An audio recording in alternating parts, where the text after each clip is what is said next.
Call in order November 18th, 2024 County Commission meeting. I'm out of breath because I ran down the steps. Welcome all of our guests here tonight. At this time, I'll introduce Commissioner Rich for our prayer and pledge. I would like, before Commissioner Rich starts, to let you know that I got a call from Miss Carol Bush. That's Mr. Frank. Used to be a commissioner here. He were in England, London, and he fell and hurt himself there and has been there for about 3 weeks. He's working to try to get him home, and we're working with her to do that. But definitely remember her and Frank in your prayers, if you will. And if any of you have any correspondence with her, you could reach out to her. Mr. Gentry, anything else? No, thanks very much. I talked to Carol yesterday. He's doing rehab about 3 to 4 times a day now. He's starting to walk around a little bit. I think he had a brain bleed, a stroke type brain bleed. And we're trying to get him back. I even offered to go over there and help him come back. But we haven't got that squared away yet. We're still working on it. Thank you. Thank you. Mr. Rich.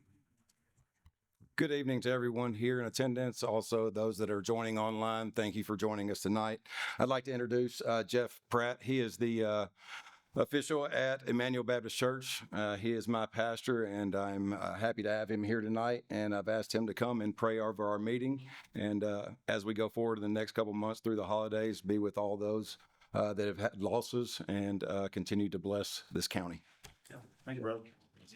Please rise. All right, let's pray together. Father, I thank you for this opportunity to come and share a blessing with this group. Father, I thank you for the authorities that you've established. Lord, your word says that there is no authority except that which you have established. So, Father, we know that you have established this, you've put this in place, and you put it in place for our protection, for our benefit, and for our good.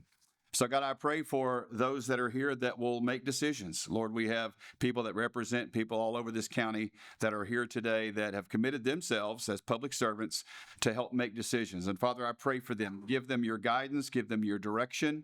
Lord, let them listen to you as they make decisions for those they represent. And Father, there are people here tonight who will come and will speak to issues that they are very passionate about. And Father, I thank you for them, that they're concerned, and they have the forum to come and to do that.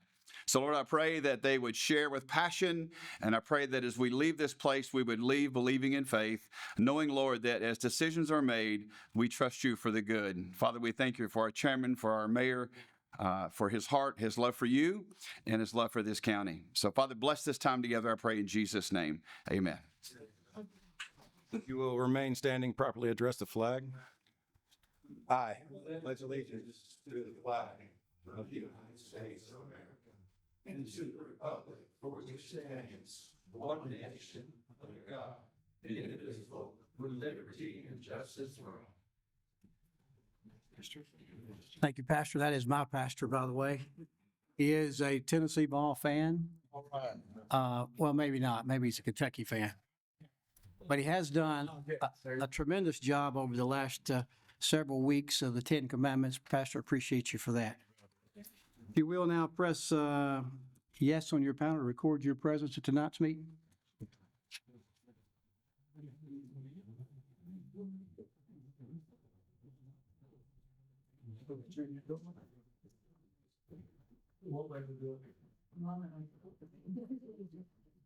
Commissioner Smith did call me and tell me he was going to be out of pocket tonight.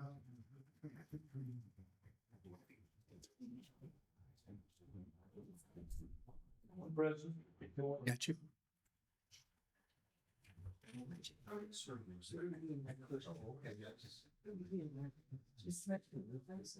Commissioner Smith is out tonight. Are we ready? 24 present, 1 absent. This time we'll have public comment. This public comment period is for people that want to speak on anything that's on the agenda tonight. If you're here for the rezoning, either on the 840 Council Pike rezoning or on the Cumberland Oaks PUD, that will be a little bit later that you'll speak on that. So anybody else that has something else they'd like to add that's on the agenda, just forward time, step forward, state your name and address for the record, and we'll let you speak. Seeing none, we'll close public comment period, and we'll move on now with Commissioner Jerry McFarland for presentation.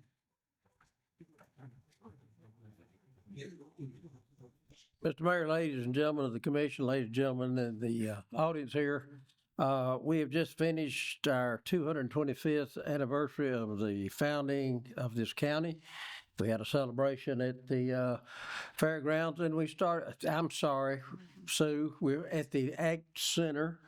And we started with a bang, and I have a short 2-minute video to show you here, and then another few comments. But we ended up in the black, and we've already brought in about $6,000 worth of revenue of items sold that have gone back in the county coffers, if you will. Corey? That's the man. I go to Watertown High School. Well, it was originally for a project for my theater class, but I figured it would be fun. So we spent time working on monologues and getting costumes together, and we came out here to celebrate the 225th birthday of Wilson County. Does the theatrical program in Watertown High School.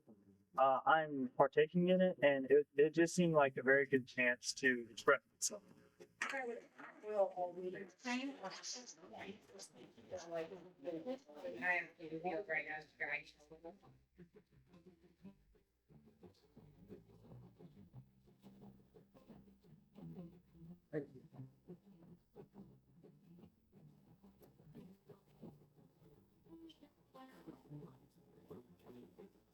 Great honor to get to be a part of the 225th year celebration of Wilson County and to be a part of the 50th year celebration of James E. Ward Agricultural Center.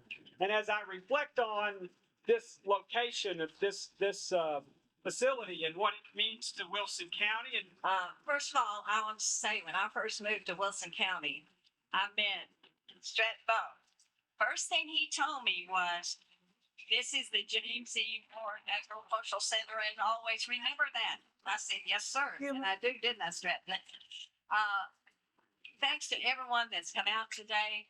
I want to say a special thank you to all of you, family members and friends that have donated and helped pay for this monument. It did not cost the county 1 penny. All of you all did it.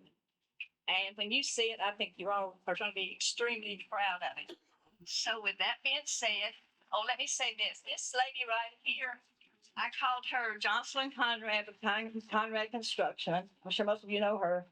And I said, "I need some concrete." And she said, "What do you need that for?" And I said, "A monument." She said, "How much do you need?" And I said, "I don't know." 1, 2, 3. I'm like,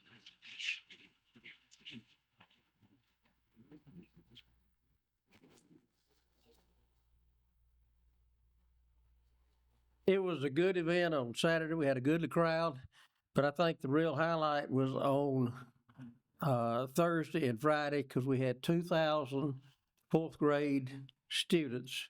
They had 18 history stations to go to. They were only like 10 minutes per station. They had lunch on the grounds, and it gave them a real bath, if you will, in the history of our county and where we all came from. And that's really what this was all about for us. So with that said, I want to ask Sue Banana to come forward. Sue, you got a little something we want to do here.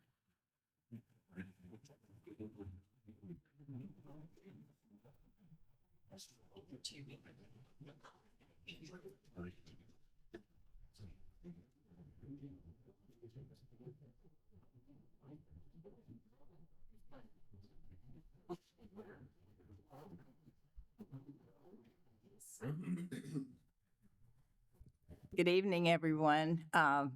This is my guest, Tom Grant. Tom said, "Did you used to attend this?" I said, "For 8 years I did, no longer." But Tom wrote a song for the 200th anniversary of Wilson County. And I was amazed when we played it at that event that so many people had never heard it. So we're going to play that song tonight. But let me tell you a little bit about Tom. He's a singer, songwriter, and TV personality who has proudly lived in Wilson County for more than 40 years. How many of you watched the Ralph Emery Show years ago? He was there. He and his wife, Beverly, who's back there along with their band, have entertained folks all over the country, traveled around the world to perform in Switzerland, France, Poland, Russia. As a songwriter, Tom has written songs for country legends like Eddie Arnold, Tammy Wynette, Mickey Gilley, Ray Price, to name a few. Tom has always loved being a part of this wonderful and historic community, and for more than 20 years has performed at the Wilson County Fair and supported the Fiddler's Grove Historic Village. I present to you now Mr. Tom Grant. Thank you, Sue. I call Sue Susie Q. You remember that song? And I'm so happy that my wife is here. And Jerry and Sue were responsible for, I guess, getting this song out to where it is right now. We put it in the time capsule. And in fact, when we had a bunch of kids at the Lakeview School sing along on the last chorus of this, but it's a song that was written. I consulted one of the old residents of this town, Johnny Wright, who used to be married to, well, he was married to Kitty Wells. They're both gone now, but he gave me a little history, and then I looked a lot of it up. We live in the greatest county in the whole wide world. And I love this place. And it's, a lot of dittos on that. And I know you got a lot of business to take care of tonight, so I won't be too long. And I asked Sue just play the song, but she's going to play the whole thing that was part of the dedication for it'll be open in 75 years, right? That's right. You going to be here? Okay. Anyway, it's a song about the three cities of Wilson County, and thank God there aren't 12 of them. Go ahead, play the second. By the way, Mayor Hutto. The thought of heaven as the sun begins to set, with a painted sky behind the cedar forest silhouette. And if you look around and say this is as good as it can Bring the volume up, Corey. as you whistle some old Dixie melody. Or if you see a highway marker and you pull off to the side, and you realize you're standing where brave men fought and died. And if the people that you meet all have that down-home Southern pride, and it feels like one big happy family, then you just might be in Wilson County, my home in Tennessee. I could travel the world, but I'd never forget the good times I've had and the friends that I've met in Watertown, Lebanon, and Mount Juliet. I'm mighty proud to be from Wilson County, Tennessee. Now the county seat of Lebanon is rich with history, with the likes of General Hatton and the 7th Infantry, where in 1842 they built a university. Sam Houston shared his legal point of view. Eddie Jacobs and his native bride were the first to settle there. They built a cabin near a spring that's still a-bubbling neath the square. And there's music down on Fiddler's Grove at the Wilson County Fair. There's always something grand to see and do. In Watertown, you'll take another journey back in time, when you can hop a train to Knoxville for $1 and a dime. Today there's still a Nashville train that travels down that line. So make your plans today and bring a friend. For there's gospel, jazz, and bluegrass, and Christmas country style. Antique shops, a whistle stop, and service with a smile. While you'll even find a yard sale that stretches for a mile. I guarantee you'll go back there again. To the west, you'll find Mount Juliet beside Old Hickory Lake.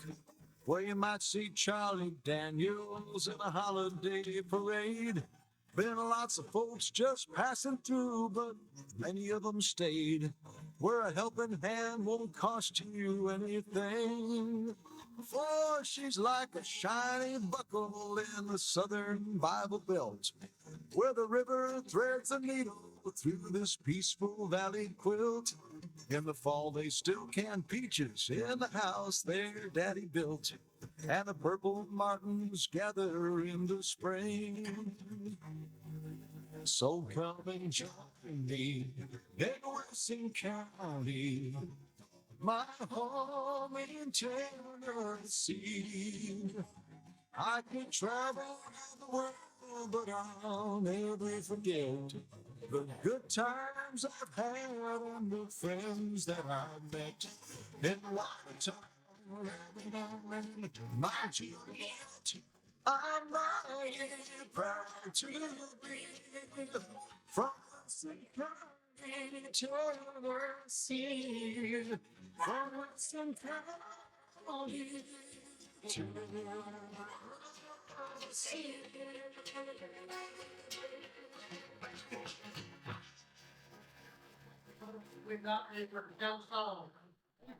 All in favor, say aye.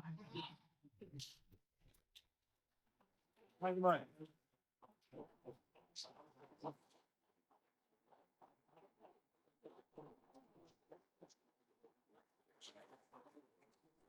Tom, on behalf of Venata and Ms. Venata, Mr.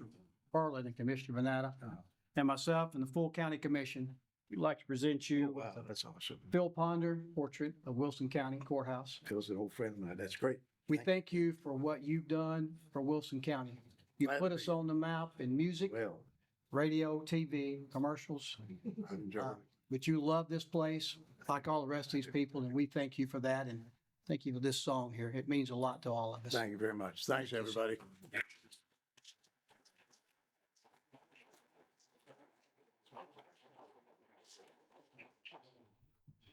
I'll let you hear that. Thank you. Thanks. One last thing I want to say, none of this could have happened if it hadn't been for the staff at Fiddler's Grove. Scott Salyers specifically, he arranged everything, and all the committee members that came together here and put this event together. Thank you all. Thank you, Commissioner McFarland, and I don't know if we realize this or not, but I hope you do, because I'll just make record of it now, that, Mr. Tom, thank you for the song, and by vote of this body, you just adopted that song as the county song. You have a license plate, you have a flag, and now you have a county song, and Mr. Tom, thank you so much for what you did there. We appreciate that, and County Commission as well. Thank you.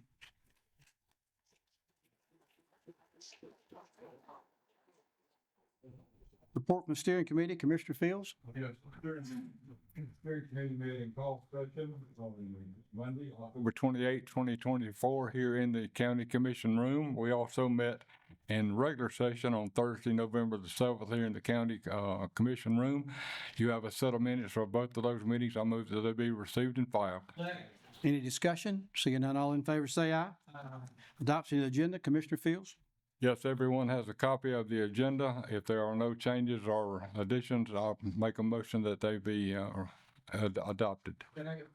Any discussion? Seeing none, all in favor, say aye. Consent agenda? There's none, are there? Mr. Chairman, there is no consent agenda. This time I'll ask Commissioner Marlowe to come forward for a special presentation.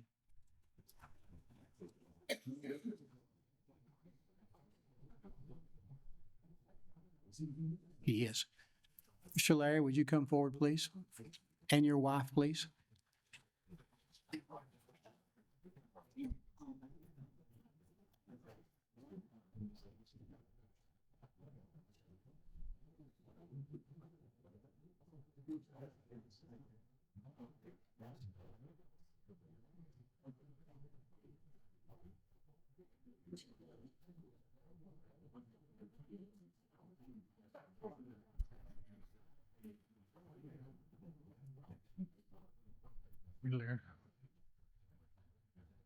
Have a real, y'all face that way where everybody can see you, you know? a resolution tonight from the Board of County Commissioners of Wilson County, Tennessee, honoring the 60th anniversary of Larry's Barbershop. Whereas small businesses employ nearly half of Americans' workforce and represent the heart and soul of communities just like ours. Larry's Barbershop has been a well-respected establishment since 1964. For 60 years, the barbershop has served as a gathering place where residents would converge and forge connections. And Larry and his team are known for their top-notch service and customer satisfaction, making sure that each customer leaves feeling confident and stylish. Larry's Barbershop represents other small businesses that are pillars of their communities and the engine of our economy. In an increasingly digitized world, it is important to recognize the small business that remind us of the human connection that define our community. By supporting these enterprises, we not only sustain local economies, but also cherish the unique identities and relationships that make Wilson County home. Now therefore be it resolved by the Board of County Commissioners of Wilson County, Tennessee, on behalf of Wilson County citizens, that we hereby recognize and celebrate Larry's Barbershop's 60th anniversary and sincerely thank Larry and his team for the excellent service and positive impact they bring on our community. All in favor, say aye.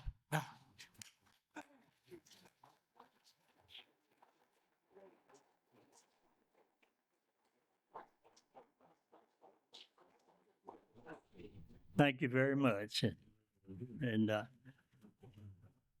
I've always liked to tell a little joke or something that happened in the shop. And one day I was cutting this little boy's hair. He was about 10 years old, and he must have been thinking about wanting to be a barber or something one day, maybe. And he said, "How did you do the first head you ever cut?" I said, "Well, I was doing real good till I run out of hair." Thank you very much.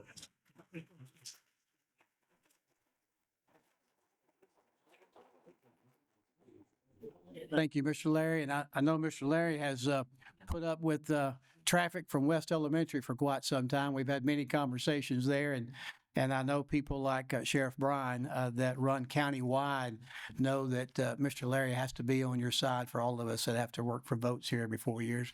And he is definitely an icon in that area. Thank you, Mr. Larry, for all you did. We did have another one that we were going to do tonight with Bates and Hookers, but all of their members could not be here, so we'll do that next month. That celebrated several years as an anniversary as well. I'm going to introduce now Miss Sarah Davenport to come forward.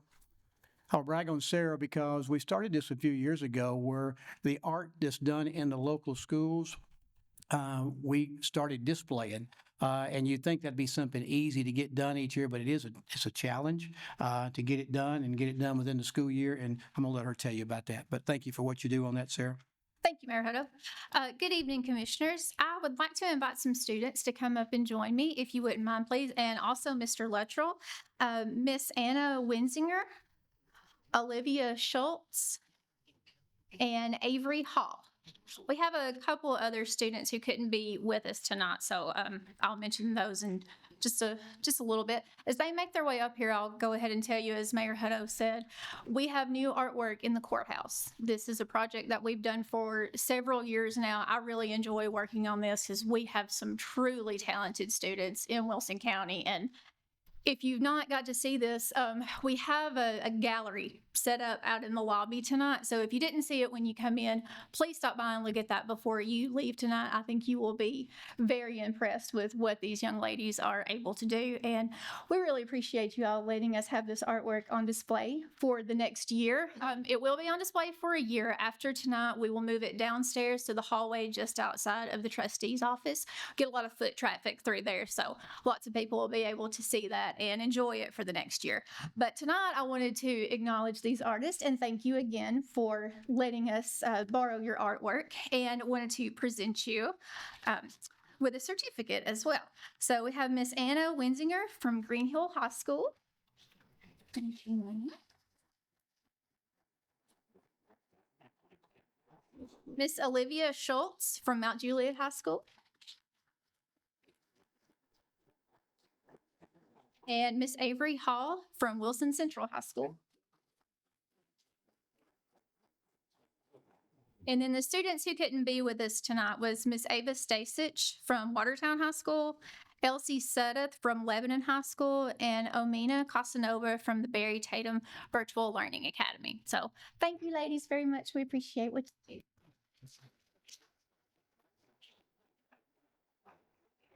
Thank you, Director Luttrell, as well, for allowing this to happen. We enjoy showing their artwork off here at the courthouse.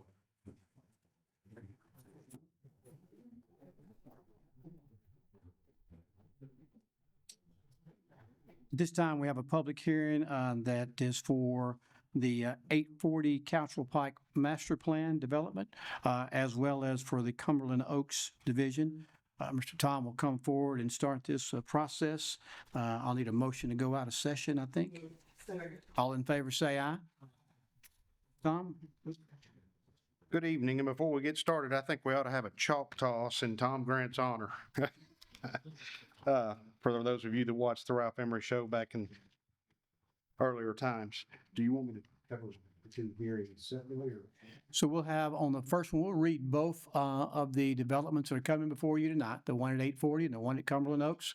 Then we'll let the public speak first on Cumberland Oaks, if you're back here to speak on that. Second, speak on the 840. And then we'll go back into session and we'll deal with Cumberland Oaks first, and then the 840 second. Okay, Tom? Okay, ladies and gentlemen, a public hearing will be held before the Wilson County Commission on Monday, November 18th, 2024 at 7 p.m. or thereafter in the County Commission Room of the Wilson County Courthouse located here at 228 East Main Street in Lebanon, Tennessee, to hear comments on the following.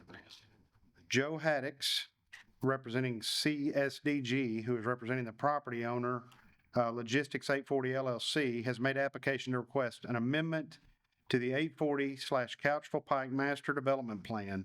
The property is located at 101 Logistics Drive, containing 13.8 acres more or less, and is further referenced by Wilson County Property Map 138, Parcel 34. The other application that we have tonight is an application that has been made by Mr. Caleb Thorne on behalf of property owners B&R Lebanon Investments, seeking to rezone approximately 406.81 acres from R1 rural residential and A1 agricultural zoning to R1 with a planned unit development overlay, or R1 PUD. The properties are located on Bates Road, Estes Road, and Chafford Place, being referenced further as Wilson County Property Map 14, parcels 5.04, Parcel 7, Parcel 8, and Wilson County Map 26, Parcel 3.03. A copy of each of these requests has been on file in the Wilson County Planning Office located here at 228 East Main Street in Lebanon, Tennessee, and has been available for inspection during regular business hours. Anyone wishing to speak is requested to come forward at this time. This time, I think I have two names on here right now, and I'll start with the first one, Mr. Derek Dotson. Could you just state your name again, Mr. Derek, and your address for the record? Derek Dotson, 106 Chapman Drive. This came before the Planning Commission, and the site planner did a very impressive job laying it out. The Planning Commission spent over 2 hours discussing various issues, but the ball was punted to you guys without any consideration of big picture issues. You guys are being asked to set a precedent for over 1,000 plus other raw acres in the area, and with 630 raw acres adjacent to the east to this property and also Riverside property. The precedent is for high density zoning in the boonies and adjacent to the river. This is the same body that passed 80,000 square foot lots in the boonies. And yet now you're being asked to do over 200 lots at 5,500 square feet and some even less than that, which is something you would hear the city perhaps have a request for, not in the county. It's a lovely development. It is well done. It is impressive. It's the open space that's left is an ideal project development, but you're not just looking at this development, you're looking at acreage all over the county with this as a precedent, but just in this area alone, and without me getting into any traffic, sewer, water, and all that issues, which are common sense to you guys. Thank you, Mr. Dodson. Next one on my list would be Mr. Caleb Thorne. I didn't state this at the beginning, but Mr. Thorne, I have a 3-minute time limit on this. Yes, sir. Caleb Thorne, 1100 Misty Lake Drive, Lebanon, Tennessee, representing Cumberland Oaks Development. Tonight, I don't plan to go through the project in detail like we did at Planning Commission, just hit the highlights of the process and what we're asking for. The process for our team started over a year ago with BNR, decided to engage each of our team members to come up with something special for Wilson County. This immediately began with asking the neighbors, the political officials, county staff, what would be desired of this 400 acres that most of you know as a portion of the Reba McIntyre property. The highlighted feedback that we got from a week-long public forum and meetings was to create a destination location that the county can reference for new companies coming into the area for their employees. The Chalford neighbors that are adjacent to us requested we did not do access through their subdivision. The other neighbors desired the development be pushed more towards the river and not adjacent to them. And many in the area really wanted to limit the impact of stormwater to the Spence Creek watershed. After hearing this feedback, our team was then tasked with coming up with a master plan that not only adhered to these comments, but also create other benefits like creating a low density, same as the future land use map suggests, creating multiple building types, addressing traffic concerns, creating road sections that satisfy the road commission and fire, while also functioning as a walkable community, and maximizing uses in open space. After this, and only after this, is when the team went to the county's toolbox. To accomplish these goals is why we're requesting a PUD development. As outlined in the zoning ordinance, the 4 purposes of a PUD must promote flexibility of design and permit planned diversification in the location of structures. It also must promote efficient use of land in order to facilitate a more economic arrangement of buildings, circulation systems, land use, and utilities. It must preserve to the greatest extent possible the existing landscape features and amenities and to utilize such features in a harmonious fashion. And finally, as noted, it says it must encourage the total planting of tracts of land consistent with pertinent long-range plans. Our plan not only adheres to these guidelines and purposes, but also goes above and beyond code requirements in many areas like size of property, open space, impervious area, building size, parking, and civic spaces.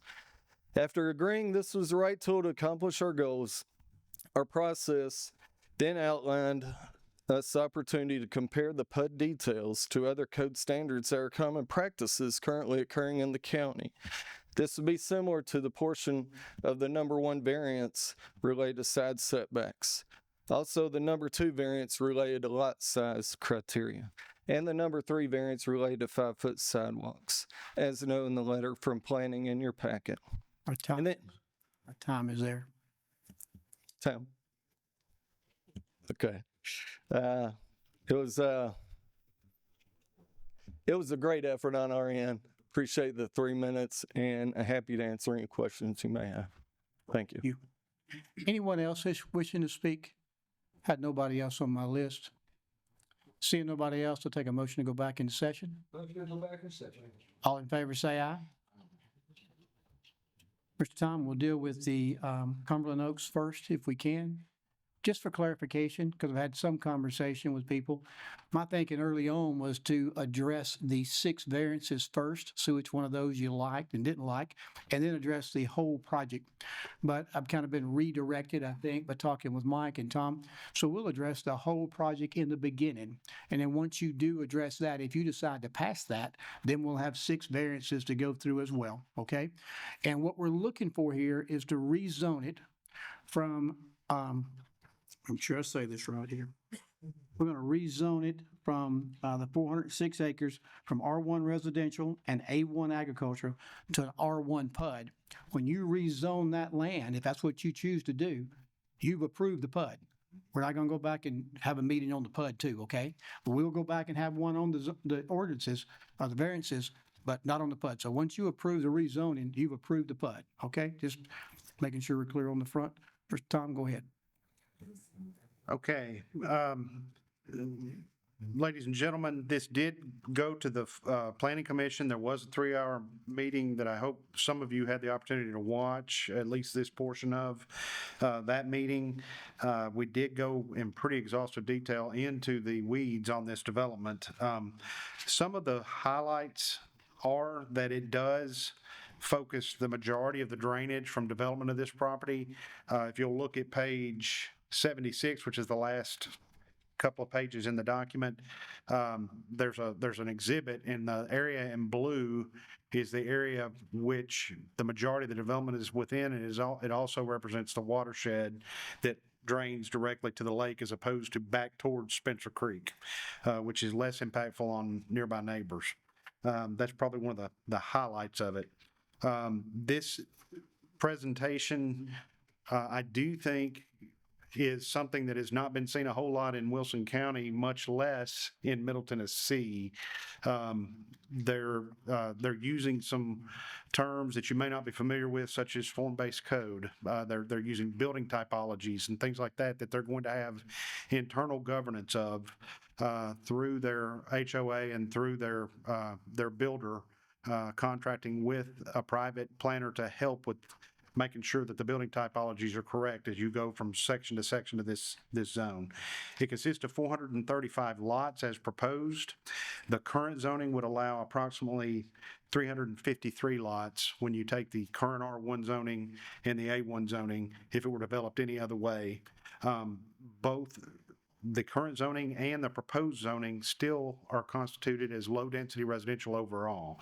So while some of the lot sizes are much smaller than what we would have anticipated in our current PUD language, and thus some of the variances, the overall density is not significantly different than what they would have received, and impact for that matter is not significantly different than what would have happened if they had developed the whole thing wall to wall with larger lot development. In terms of number of lots. With that, I'll be happy to answer any questions or comments. I want to go to Commissioner McFarland. This is in his district. I'll let you speak first, please. Mr. Chairman, first I'd like to invite everybody to the planning meeting that the Greater Nashville Regional Council is putting on and get a copy of this document. It was kind of an eye-opener for me. It shows in here trending growth, and it shows if we have that trending growth in a more dispersed area, or if we have it in a more compact area, what the county is going to look like as far as green space is concerned, farms, parks, whatever. We're losing our green space, and I think this thing has kind of turned my thinking around. Tom and I have ridden the property. He's exactly right. The watershed goes straight into the river. It's not going to affect anybody on this side as far as we can tell. But if we don't look at doing more compact developments, PUDs, if Tom wants to address what that really means, then we're going to have 10 acres in the house and another 10 acres in the house, and green spaces will fade away out of Wilson County. We'll lose the rural county, what I'm trying to say here. But anyway, they're proposing or guesstimating, if you will, in 2045 that we will have 257,000 residents in Wilson County. And if we allow that to keep going in a dispersed manner rather than a compact manner, we'll lose the whole flavor of this county. So therefore, because of that and that alone, I'm going to vote for this. So just want to let everybody know. Is that a motion? That's a motion. So I have a motion to approve the rezoning. Do I hear a second? I got a motion and a second. Now discussion. Anybody? Commissioner Kurtz? Mayor, it's really hard, as we talked before, to separate some of the variances in the actual PUD itself. Because I think understanding what the variances mean inside the PUD. But with that said, other than the totals, upwards of over 800 variances total is what's being asked for. However, PUDs are not allowed in A1. So we're under our current zoning and our rules. So we're asking for A1 to now allow this PUD. And our density in R1 is 1.09. And I think the density in this is 1.43, if I'm not mistaken. Everything you said is likely correct with one exception. I just want to clarify.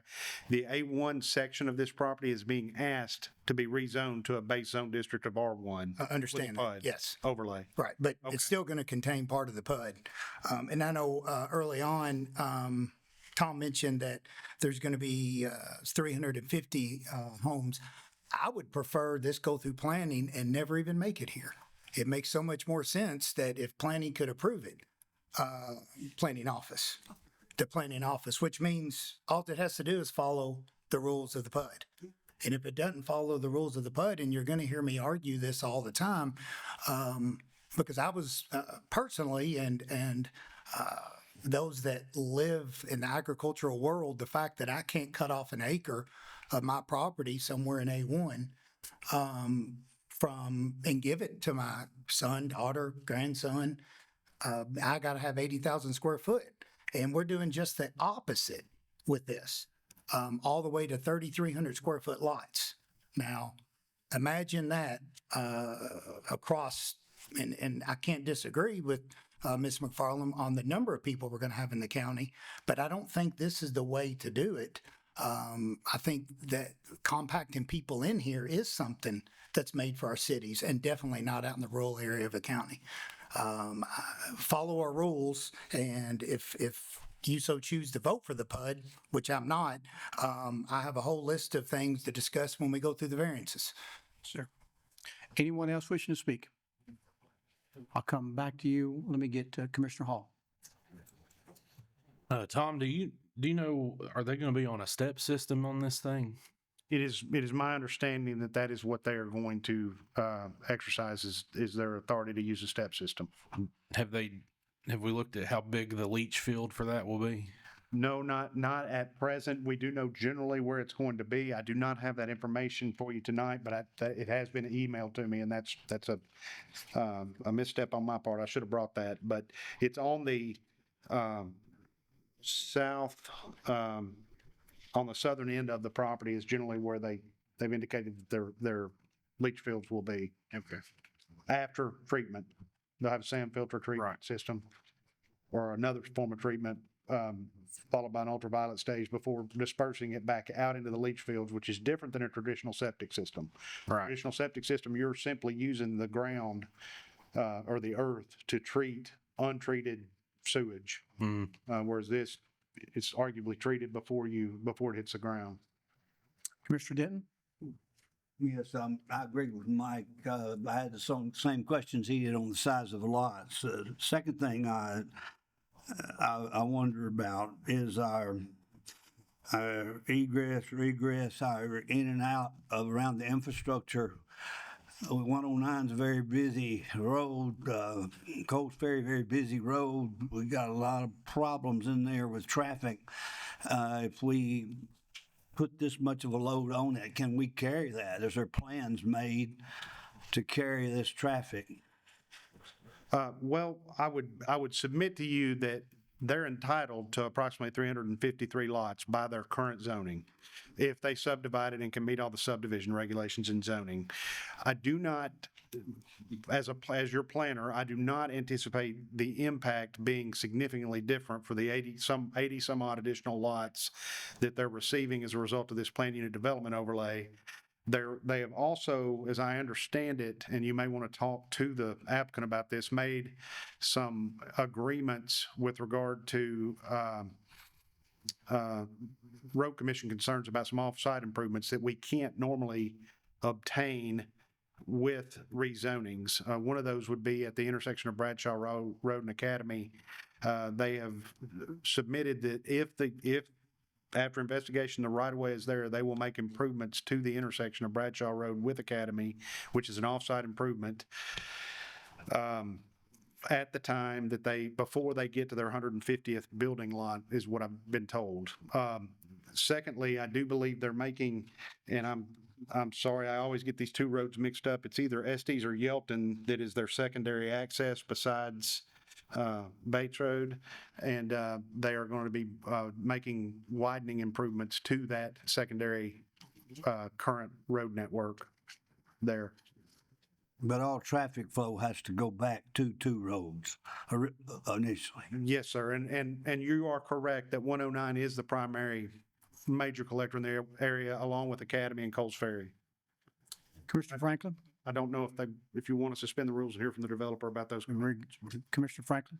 Two questions. One, on the sidewalks, the HOA is going to take care of the maintenance on, they're going to own the infrastructure. The part of what you'll hear during the variance request, if you'll turn to page 43, there's a spine road that's sort of curvilinear and goes to Bates Road and to the other road, which I'm drawing a blank on whether it's Estes or Yelton, but I think it's Estes. Is that correct?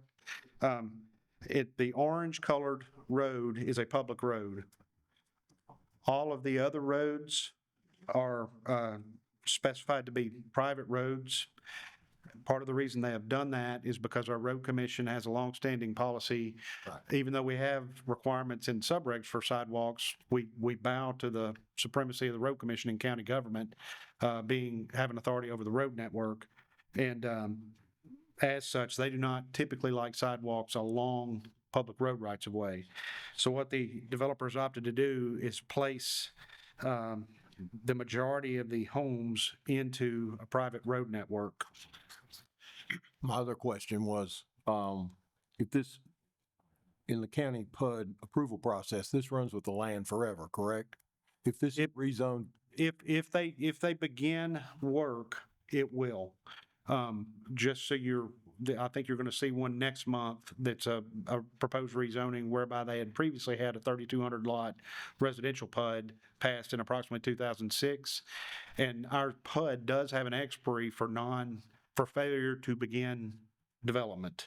I think it's 24 months in the ordinance. However, state law has intervened since then that can give them up to 15 years. 15 years. So sometime after 15 years on a multi-phase development, they would lose that zoning authority and it would revert back to A1 or, well, actually, I think the PUD states clearly that it would revert back to A1 regardless of what the previous zoning had been, which a lot of this was R1 or is R1. Thank you. Did I answer your question? You did. I have one more, Commissioner Hall, I'll go to. I've been schooled a little bit on trying to do what's right here, and that is let everybody speak once, and then I go back to the maker of the motion, Mr.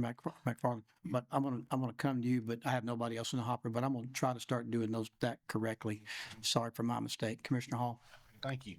I was just looking through it again and noticed on some of the illustrations that it's showing street parking. Yes, sir. Is that allowed in the zoning ordinance? Typically not, but that is Is that one of the variances they're asking? well, because it's on a private road network, it really falls outside of our purview. Okay, so they're not going to have street parking on the public roads? No, sir. Okay. Linda with Commissioner McFarland. Mr. Chairman, fellow commissioners, I heard what Mr. Kurt said, agree with him totally, and Mr. Shears and I had a conversation at West Elementary while we were watching the presentation down there.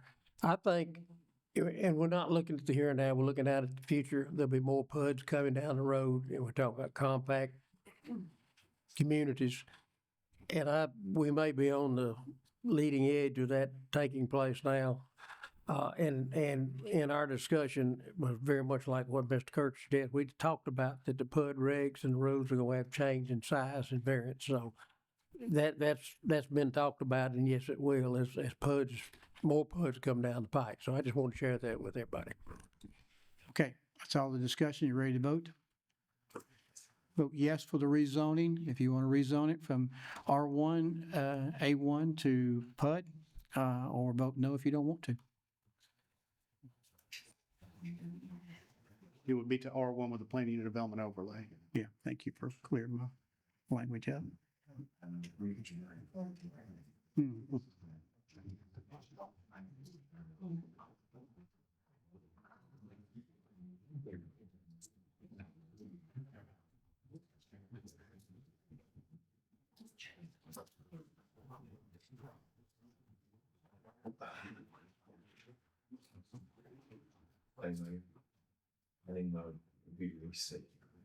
Corey, could you help him on his computer? I can do a voice vote if we're all in favor.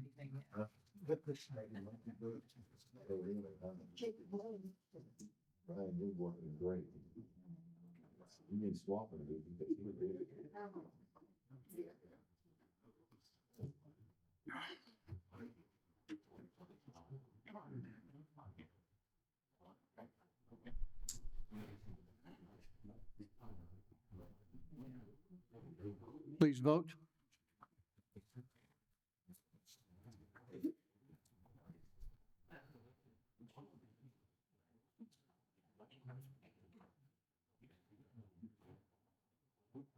All hearts and minds good with your vote? Please record. 18 yes, 6 no. So the rezoning passes 18-6. Now we'll start with the variances, please. Okay, the planning commission also recommended the plan you see before you with the following variances. And so you can take them and vote how you wish on, as a group or one by one at your leisure or at your pleasure. The number one is seeking, a 10-foot building separation in the neighborhood center district. I'm going to ask everybody to turn to page 29. So that variance is on the far left picture on page 29. These are the lots that they're asking for 10-foot building separation. They do, in this case, have alley rear access to garages in those areas. So anyways, they're asking for 10-foot separation there, and they're asking for 20-foot building separation in the second picture on page 29, as indicated in yellow.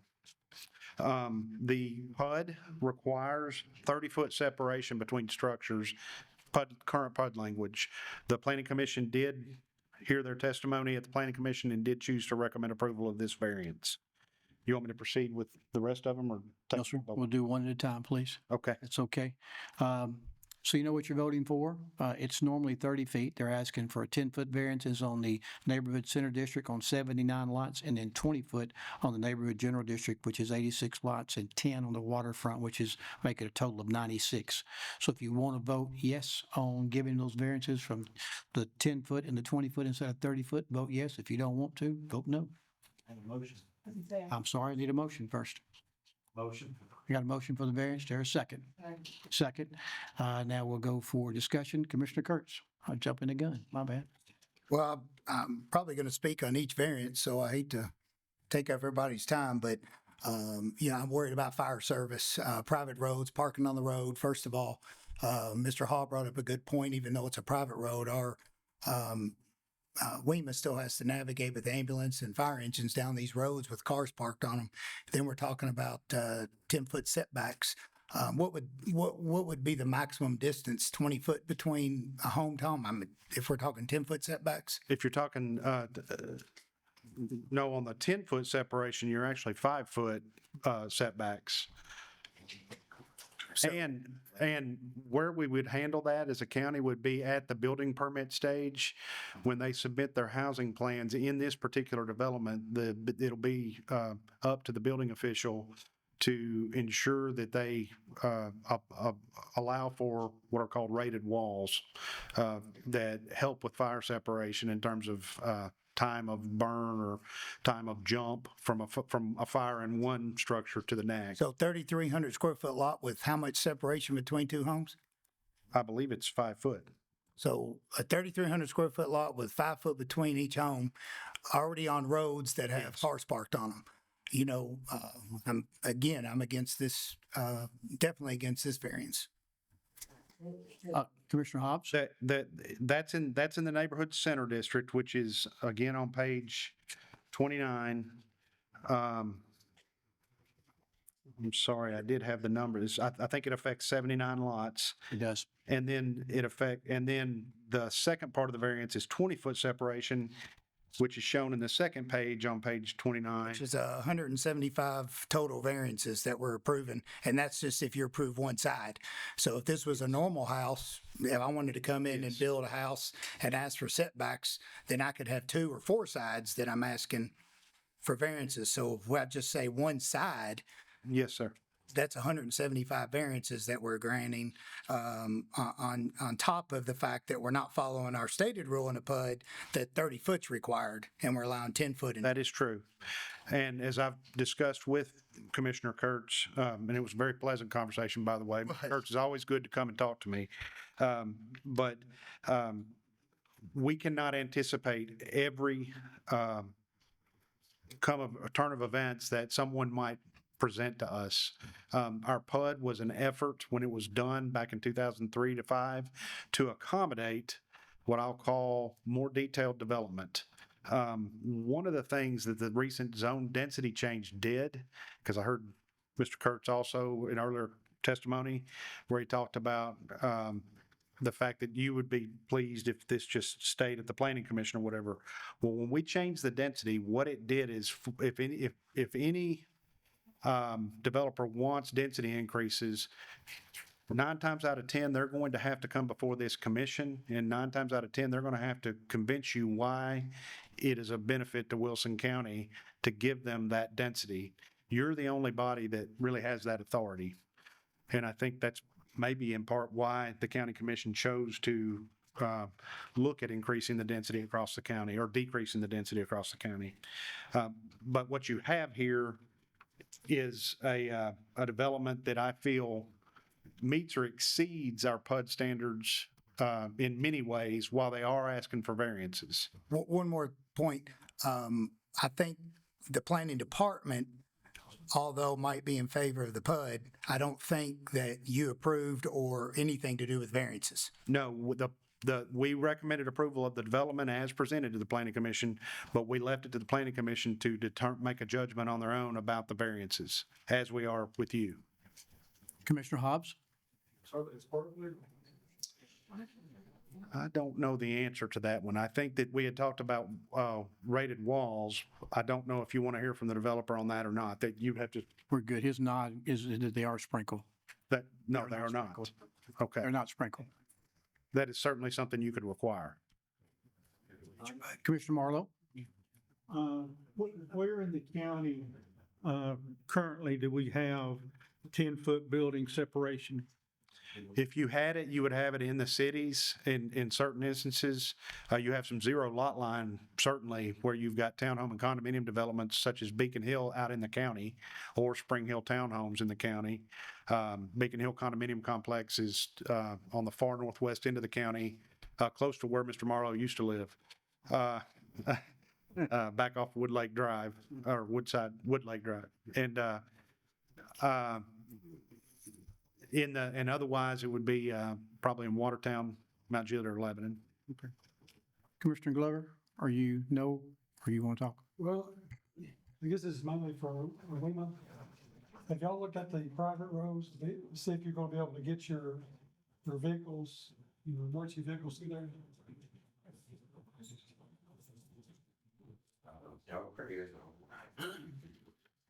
Yes, everything has been reviewed by the fire marshal's office that you're basically voting on tonight. And everything has been approved up to tonight. There are some recommended changes going forward But everything up to this point, has been approved.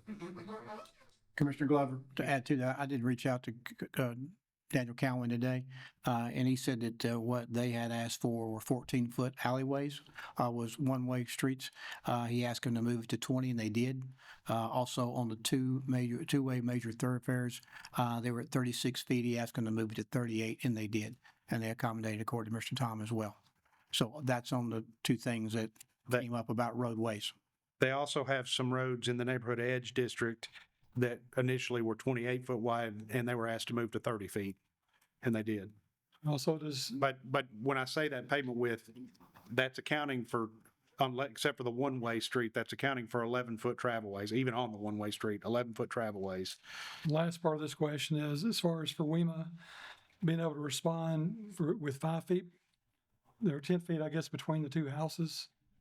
Do you see an issue with that, which I know you can't see into the future, but what kind of concern do y'all have with that? That's also been looked at with, that was mentioned earlier, looking at, fire rated walls, things like that, which is basically, I think, at a later date. And yes, it is.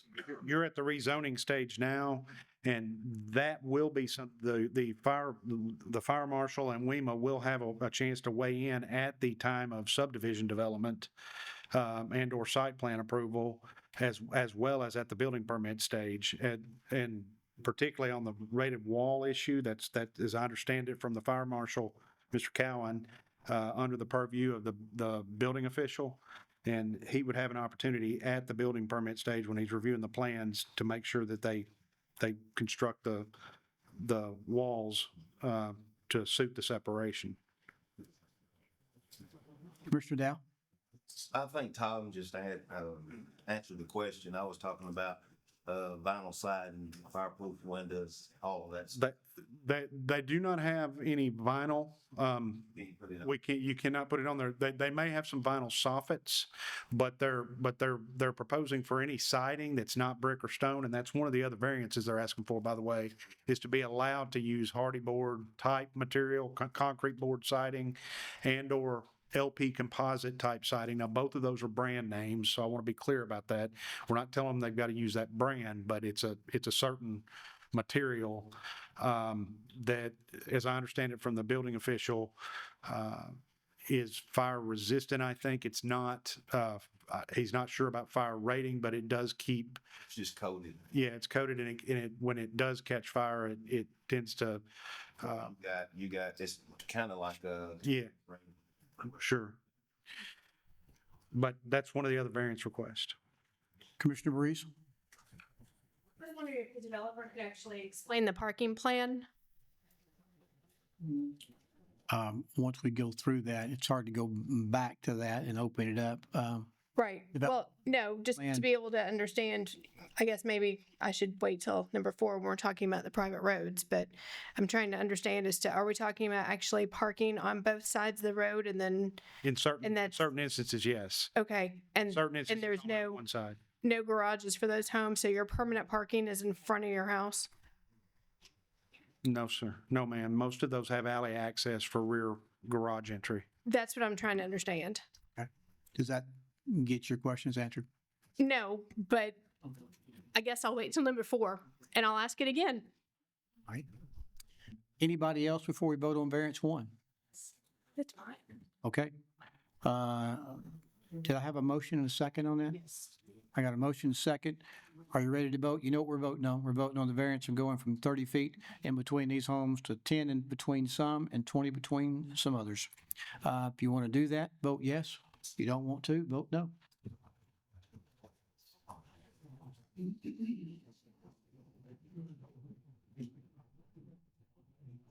Mr. Gentry? All hearts and minds good with your vote? Please record. 12 yes, 12 no. That would be a no for me. I would vote on this, right? Yeah, I vote no on the variance. Okay, so that motion fails, the variance fails. The second one is seeking a variety of minimum lot sizes. The neighborhood center district is requesting a minimum lot size of 3,300 square feet with an average lot size of 5,180 square feet. Sorry, I have to get my notes in order here. That affects 79 lots. The neighborhood general district, they're requesting a minimum of 5,500 square foot lots with an average lot size of 8,835 square feet. And that affects approximately 298 lots of the total 435. The neighborhood edge district is requesting a minimum lot size of 12,000 square feet, but the average lot size in this one is 37,672 square feet. So that average lot size actually exceeds what our PUD could require, and that affects 48 lots of the total 435. The waterfront district is asking for 6,000 square foot lots with the average lot size being 10,230 square feet. Our current PUD language requires that the base zone district, they can go down to half of the allowable lot size. Currently, our R1 zoning is a 40,000 square foot lot. So in the PUD, they can go down to half that size in our current language, which would be 20,000 square feet. Up until we changed the density, they could have gone down to as little as 12,500. Pleasure of this body. We're going from 40,000 to 20,000 because it's going from R1 to PUD. So 20,000 is what our limit would have been, and they're asking you to go from 20 down to 3,300, 5,500, 12,000, and 6,000. Is there a motion to do so? And the resolution dies for lack of a motion. Correct? Okay. No motion, we'll move on to second variance. Third variance. Sorry, third. They are seeking to allow construction of 5-foot sidewalks. The sidewalks will meet ADA public standards because they are on both sides of the road where they are proposed. They are on the private road network only, meaning that the road commission will not have nor the county will have responsibility for them. Our PUD requires a 6-foot sidewalk under ADA standards. However, we were always going to have a problem if they proposed a PUD with public roads throughout, because even though our PUD requires 6-foot ADA compliant sidewalks, the road commission says no. So, my personal opinion, I think the variance is reasonable. Got a motion and a second on these. We go from 6 foot is requirement, 5. It's going to be on both sides of the road too as well. Right, Tom? Yes. Which allows that does fall within ADA compliance. Got a motion and a second. Any discussion on this one? Seeing none, if you're ready to vote, vote yes if you want to allow the variance on the sidewalks on the private roads.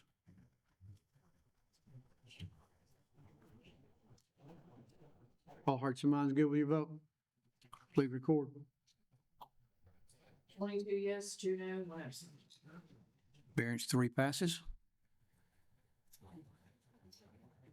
Stop. The next item is a private access community provision within our zoning ordinance. They are exercising a private access community provision out of our zoning ordinance because they are trying to overcome some of the road commission and WEMA's concerns about both road width, side yard setbacks, et cetera. So they're requesting that they be allowed to develop those private access communities into 150 lot pods, if you will. The maximum allowable lot number behind a gate or within a private access community, a singular one, would be 50 lots under our current zoning. In this instance, they have adequate access and circulation through the private access community in each of the 3 pods that they're looking at laying out. If you look at page 38, might be a good one to look at. 43 is good too.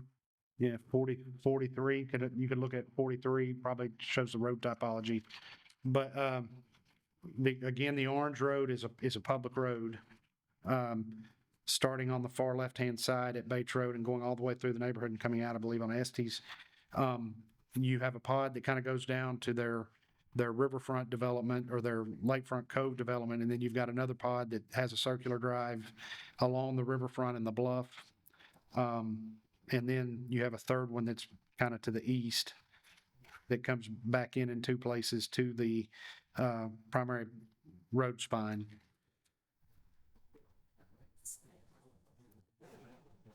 Do I have a motion to allow more than 50 lots in a section? These will not be gated. They will have monuments to indicate that these are private access networks, road networks that are the responsibility of the HOA. So I got a motion and a second. Any discussion? Commissioner Kurtz?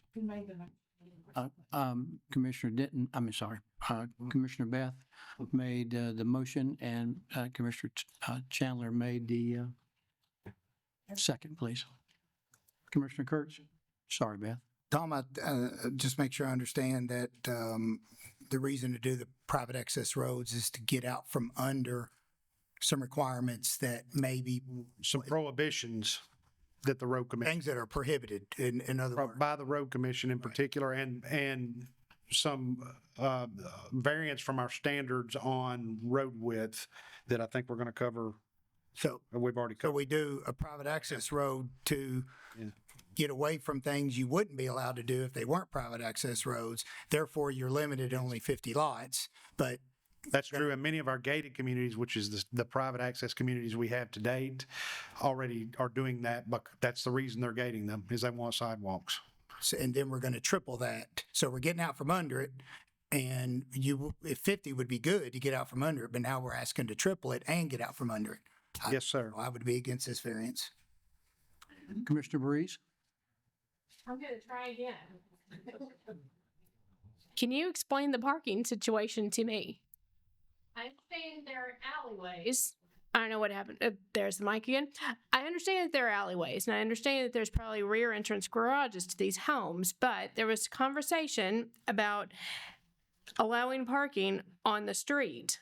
So are we talking about actually having a street where you can actually have a parking on in front of one house on one side and then one house on the other side, which narrows your ability to travel down the center? In working with WEMA, well, first of all, our current road network is 28-foot wide curb and gutter is the county road commission standard, as I understand it. That's roughly two 14-foot lots that may arguably, if you think about it, be overkill for a neighborhood road. It does allow for good emergency access. It does allow for good access by buses and so on and so forth. So I'm not criticizing it. I'm just saying there are many in the industry that would say that 28-foot wide within a neighborhood road is excessive. The road sections are on pages 68 through 70.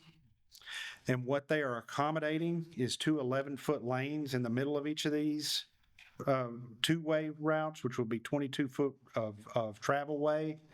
And on the places that they have parallel parking on both sides, it would be an 8-foot row of availability for parallel parking and or bike paths on each side of the road. On the one-way sections, I believe they are asking for,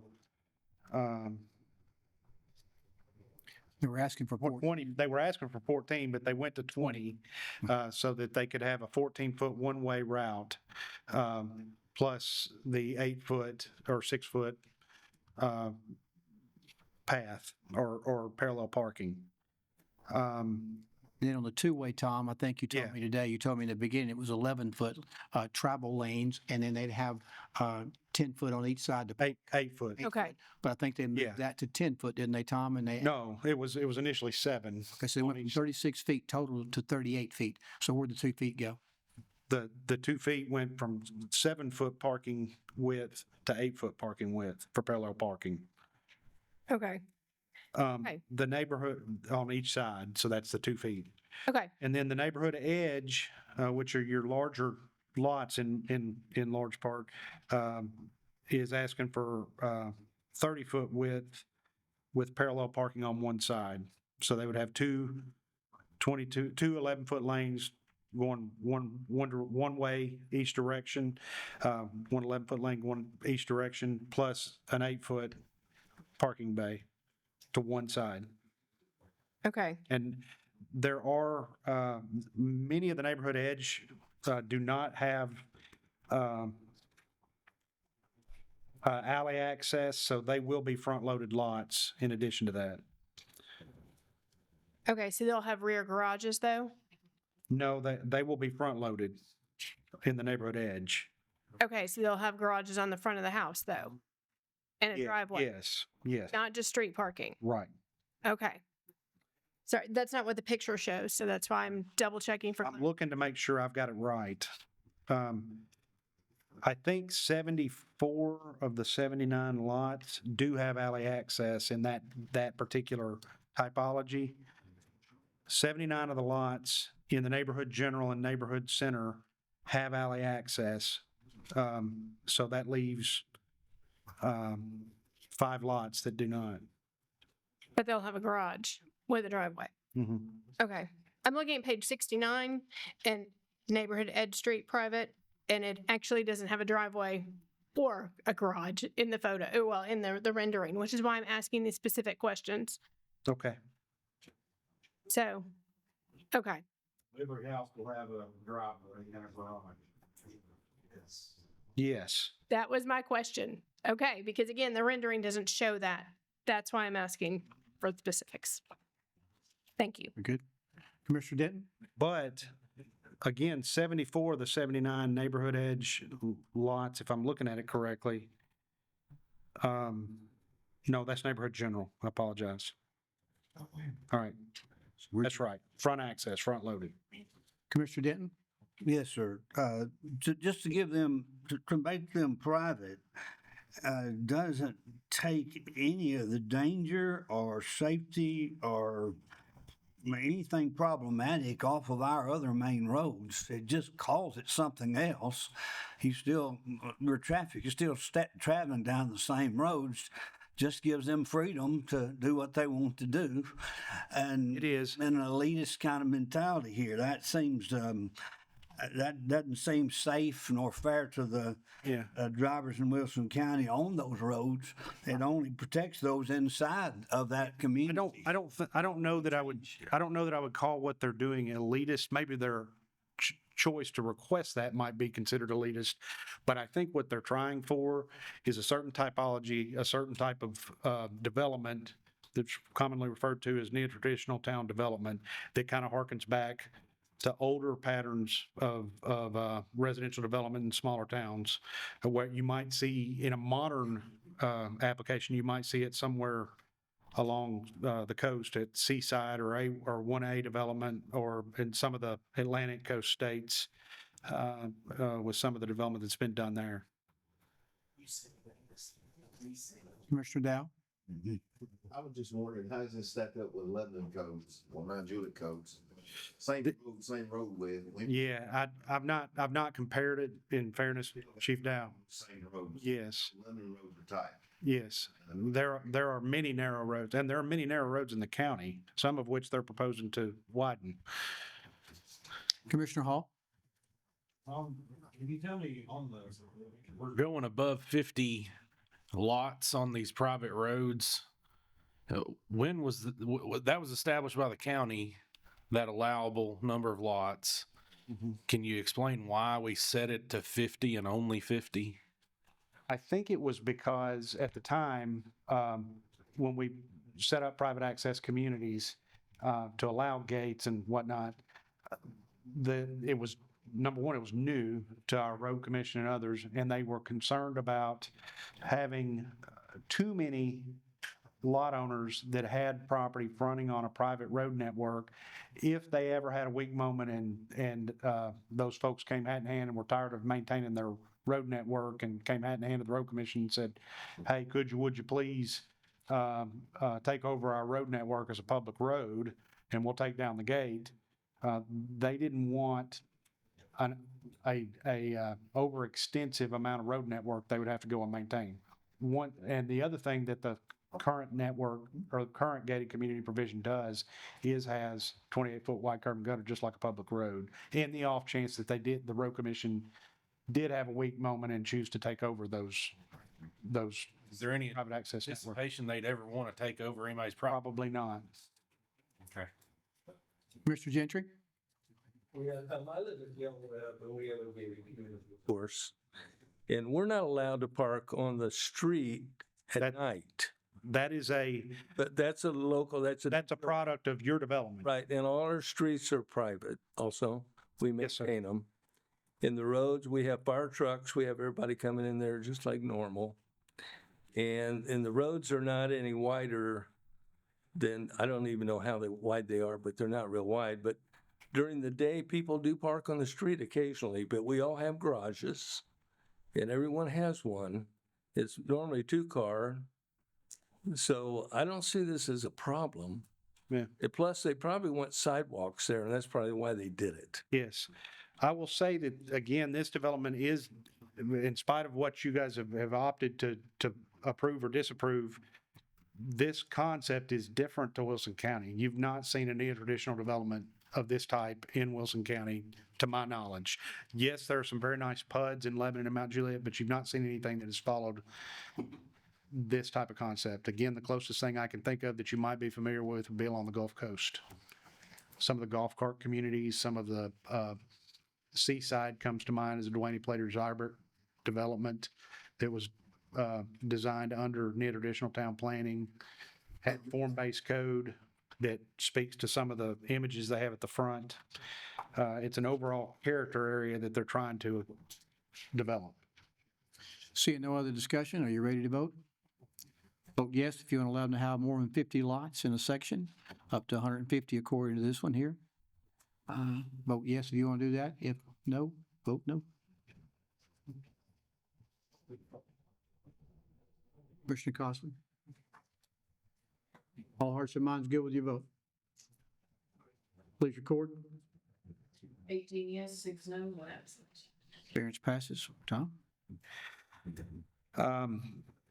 They're requesting a modification to the building, modification to permit buildings to have over 50% hardy board type material or composite LP siding, LP smart siding, I think is what the brand name is called, with the exception of soffits and trim. Soffits and trim almost by default have to be vinyl unless they're wood, both of which would be either flammable or melt, to Chief's point.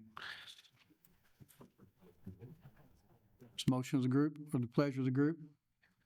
Got a motion and a second. Any discussion on changing out the, yes, Commissioner Breeze? I think this is more for Commissioner Hobb.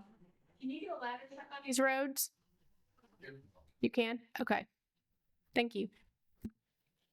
Any other questions about the siding change? Are you ready to vote? Please cast your vote if you want to allow them to have the variance on the hardy board.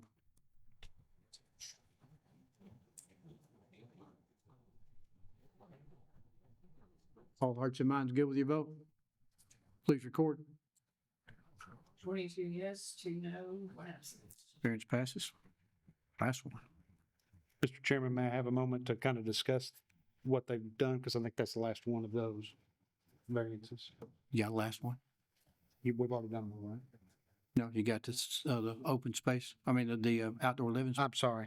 Request the minimum square feet for outdoor living space per residence be amended from 300 square feet, from 600 square feet to 300 square feet. Again, that I believe is on page 29. This shows the lots that it would affect. The third picture to the right shows the lots that this would affect.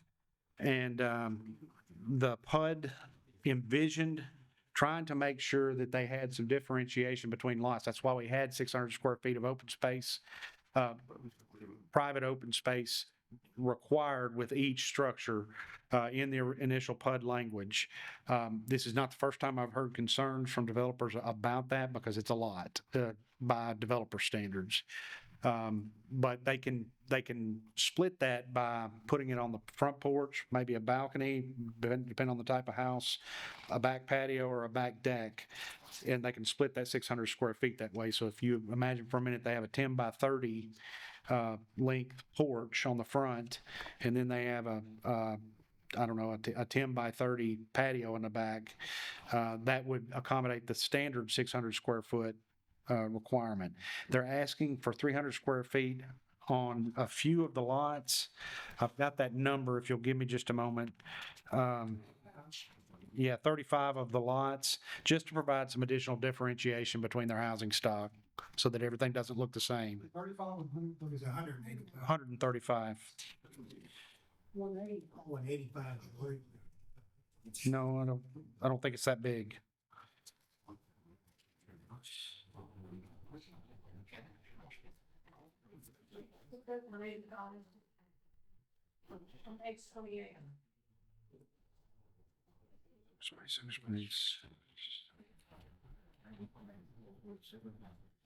Well, the key, I don't think if you counted those lots would it may be 185.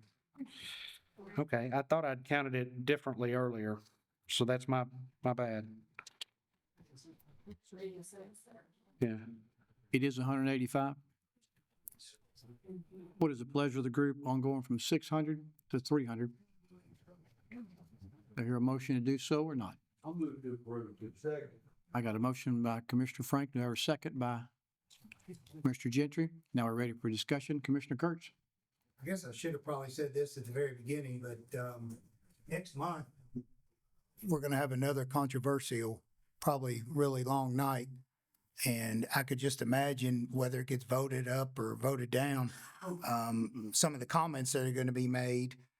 And then if it does get voted down, this commission's opened the door to approve a PUD on 1,400 acres.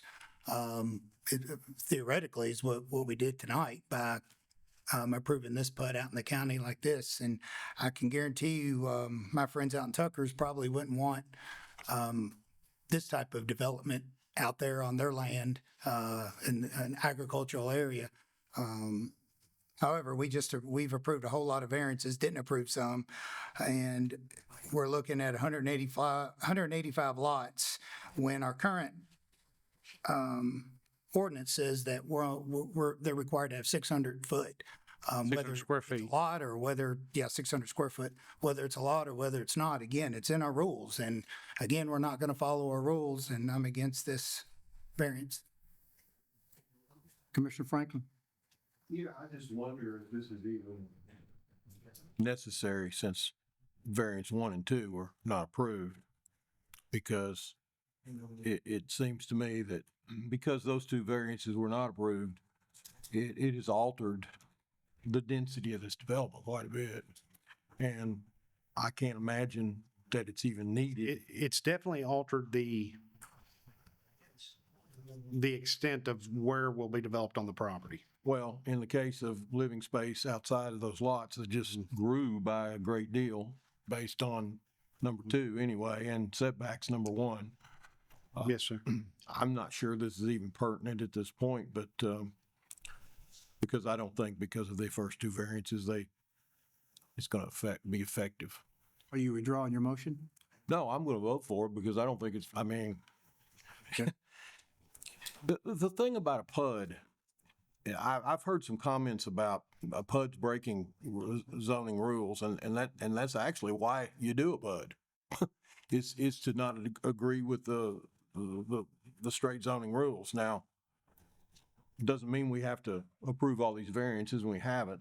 But if you don't give an idea like this the opportunity to address their density with open space, like for example, we've already decreased the open space of this tremendously just by not giving them the variances that they've asked for.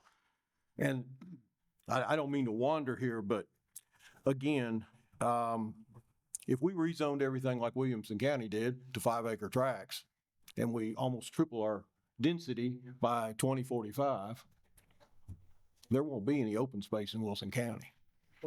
clustering these things in such a way that are well planned, yes, you're going to have to do some variances here and there. But in the case of this one, I'm going to vote for it, but because I don't think it's going to be 185. I'm not sure there's going to be 35.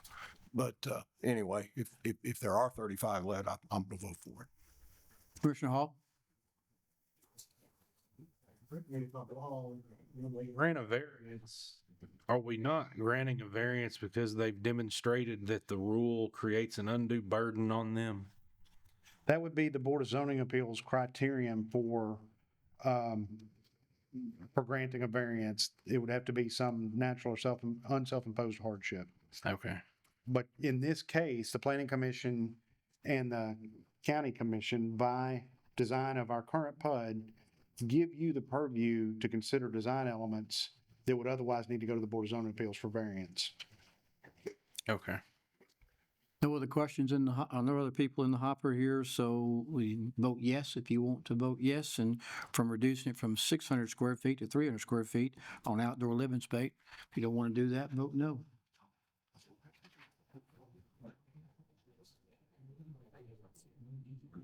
Commissioner Hall? All hearts and minds good with your vote? Please record.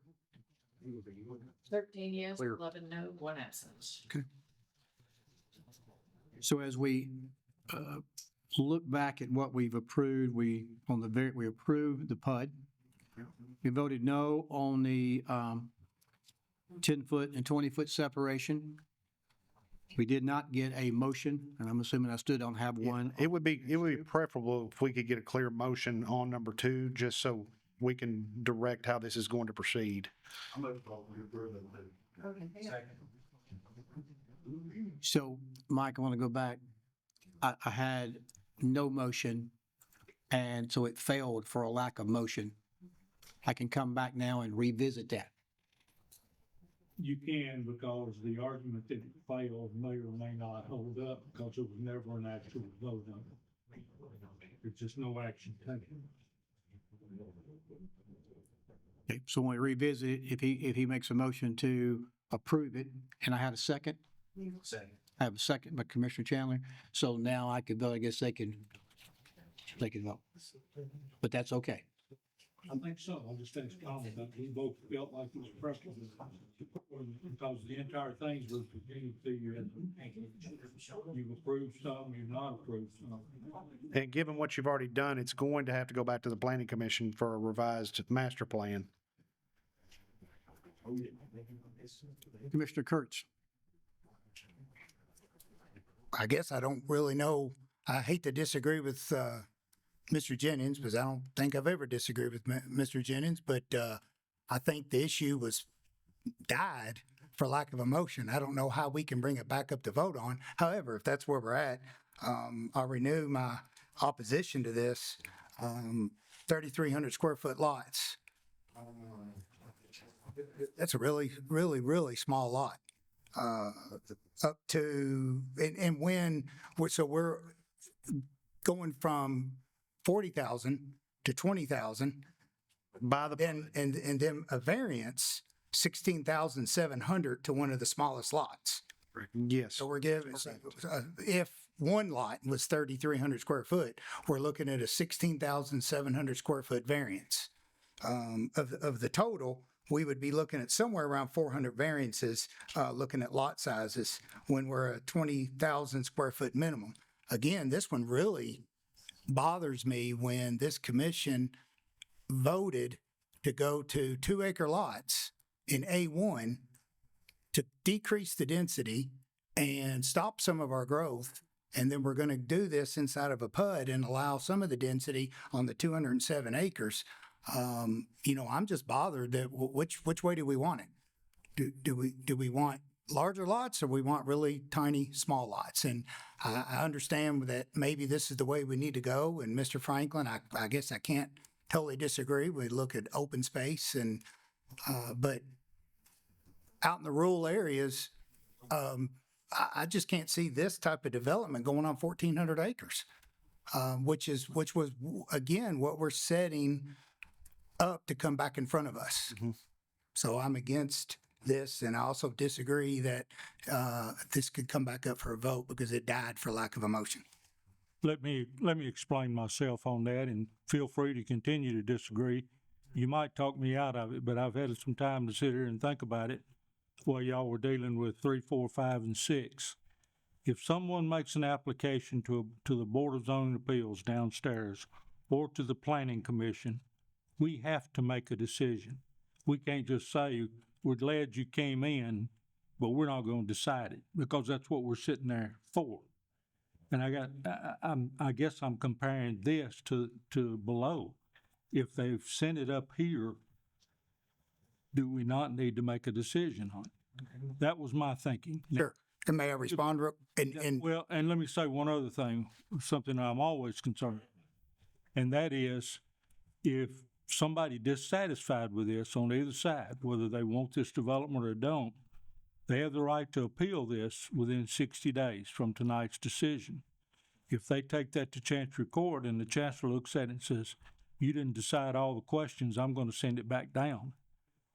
That's always now, is this the first time I've ever run into this? Absolutely. Could I be wrong? Absolutely. Every now and then I get one right, though. Yes, sir. I'm not sure this is. With all due respect, I think we did make a decision. I think the fact that there was not a motion, it died for lack of a motion. So this body did make a decision not to put it on the table. So I think that is a decision. I would disagree with that, but that's okay. Commissioner Denton? I agree as well, Mike. He did this.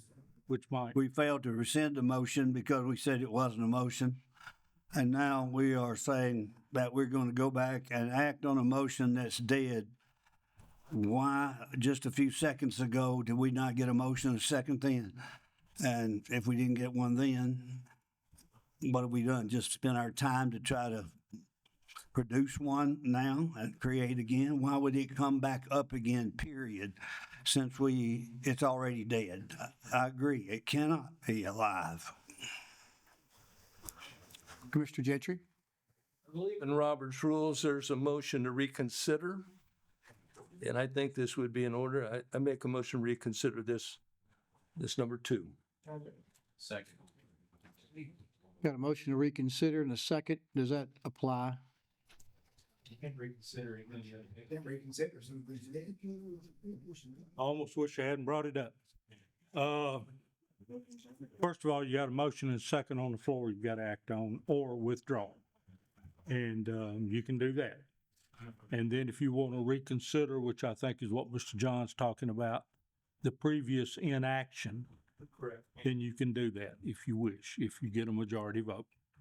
But otherwise, I think you got to vote on the one that's on the floor. Call the question. We're going to deal with what we got on the floor first. Thank all of you. You're not withdrawing your motion. No. And you're not withdrawing your second. So we're ready to vote right now. Commissioner Breeze? Point of order. If we're going to do this properly, the calling for the question, we have to vote on calling for the question. I second calling for the question. That's fine. It can be a voice vote, but we have to vote as a body on calling for the question if we're going to follow procedure. All in favor, say aye. Aye. Any opposed? Thank you. We're going to vote now on the motion on the floor. Thank you. Welcome.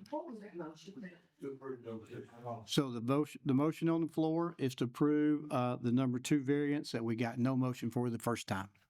So Commissioner Hall? And because Commissioner Breeze brought this to the point of my attention, once you call for the question, which I'd always had just taken Commissioner McFarland's word and we went on it, she called me on it and said, hey, look, the rules of order says you got to have a second and a vote. And when you have a vote, nobody else can talk. So that's why I didn't call on you. That come from Commissioner Breeze, and supposedly that is. Indicated that there was a call for the question. I believe I'm right on this, and you can correct me, Mr. Denton. Somebody's in the hopper, they're allowed to speak. No, I've always went by that rule, but I don't think it is not a rule in our rules of order, to my knowledge. It's not. Okay.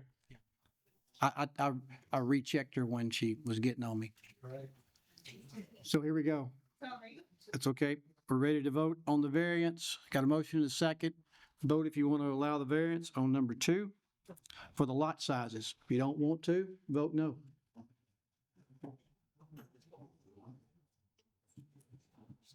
Commissioner Scruggs, Commissioner Marlowe. All hearts and minds good with your vote? Please record. 9 yes, 15 no, and 1 absent.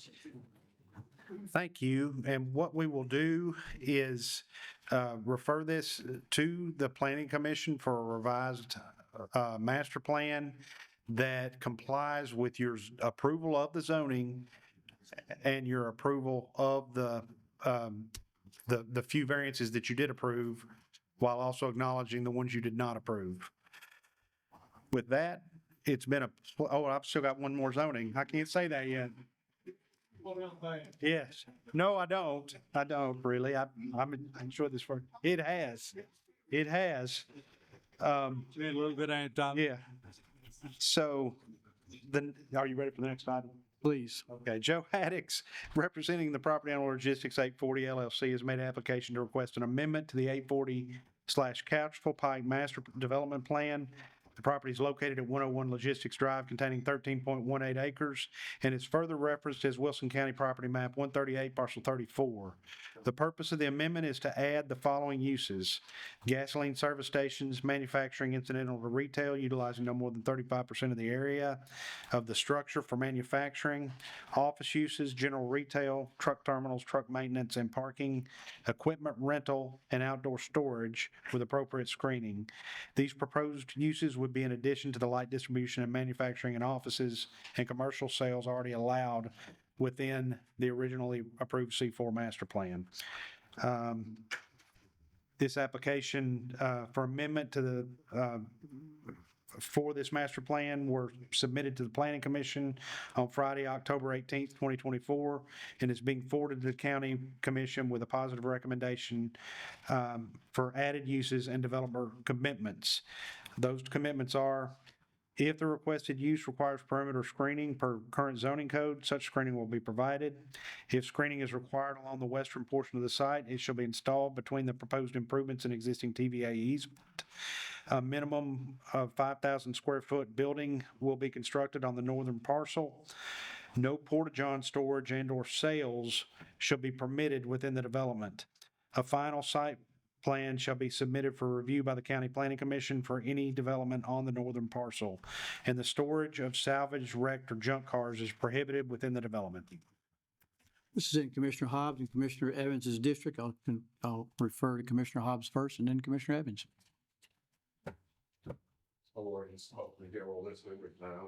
This land already has that direction towards that area, so it's no problem.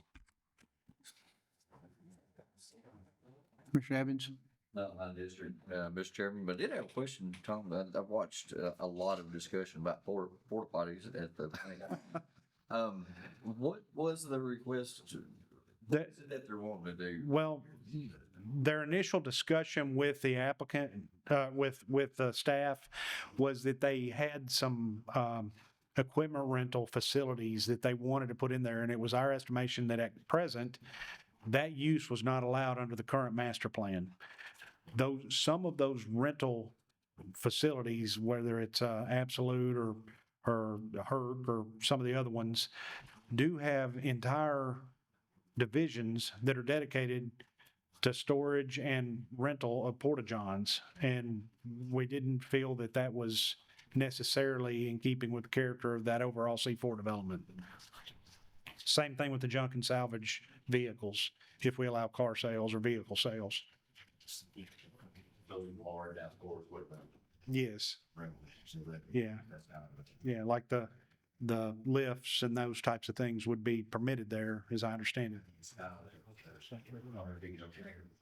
I do not think that they made a commitment to that. Crashing into Yeah. No. Knock it out. Yeah. I do not think they made a commitment to that, but that is certainly something to consider. Have nobody in the hopper, Commissioner Hall, and so sorry for that. Do I hear a motion from anybody on this rezoning? Motion to approve. Second. I got a motion and a second. Now, any other discussion before we vote? Are you ready to vote? Please cast your vote. If you want to rezone, press yes. Yeah, I thought we were doing that one by voice vote. Usually put rezoning in the. All in favor say aye. Are there any opposed? Let the record reflect as unanimous, and we saved you a little bit of work, Ms. Saunders. Sorry. Okay. All right. Now, it's been a pleasure to work with each and every one of you and your predecessors. I've worked with some very fine individuals on the county commission and two wonderful county mayors. And it's been a journey and it's been a process. Some of it fun, some of it not so fun. But for the most part, I have enjoyed my time in Wilson County, and I continue to plan to be here. And I support and pray blessings upon each of you in the work that you do. I think that we do, in fact, live in one of the best counties in the world. So, Thank you, Tom. Commissioner Kurtz? Tom, any chance that you'll stick around and help us rewrite our PUD rules? I will certainly provide advice if asked. From the CTAS floor. Thank you, Mr. Tom. We'll move forward now with the Reports and Minutes Committee. Commissioner Fields.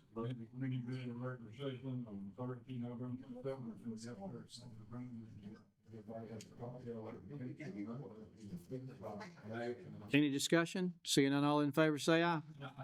Reading of the minutes. Any discussion? Seeing none, all in favor, say aye.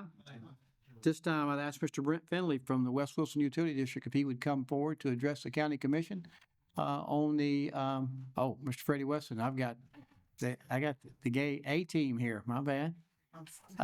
Just an update, and you're welcome to come to the front, Mr. Freddie, if you'd like to do that. And just speak on your project of ARP funds. I will send you while he's coming a note that a question that was asked last week when they came, Andrew came on Joey Harden's behalf. He gave you a progress report on the TDEC grant that Christie had provided on the million and not on the 2.7 million of your ARP funds. I asked him to write a detailed summary of that, and I'm going to send that to you this week, okay? So you'll know what that was. Mr. Freddie, glad to have you with us. Glad to be here. We got 2 buckets of money. One of them was the water SWIG, which is through TDOT, I'm sorry. We got that.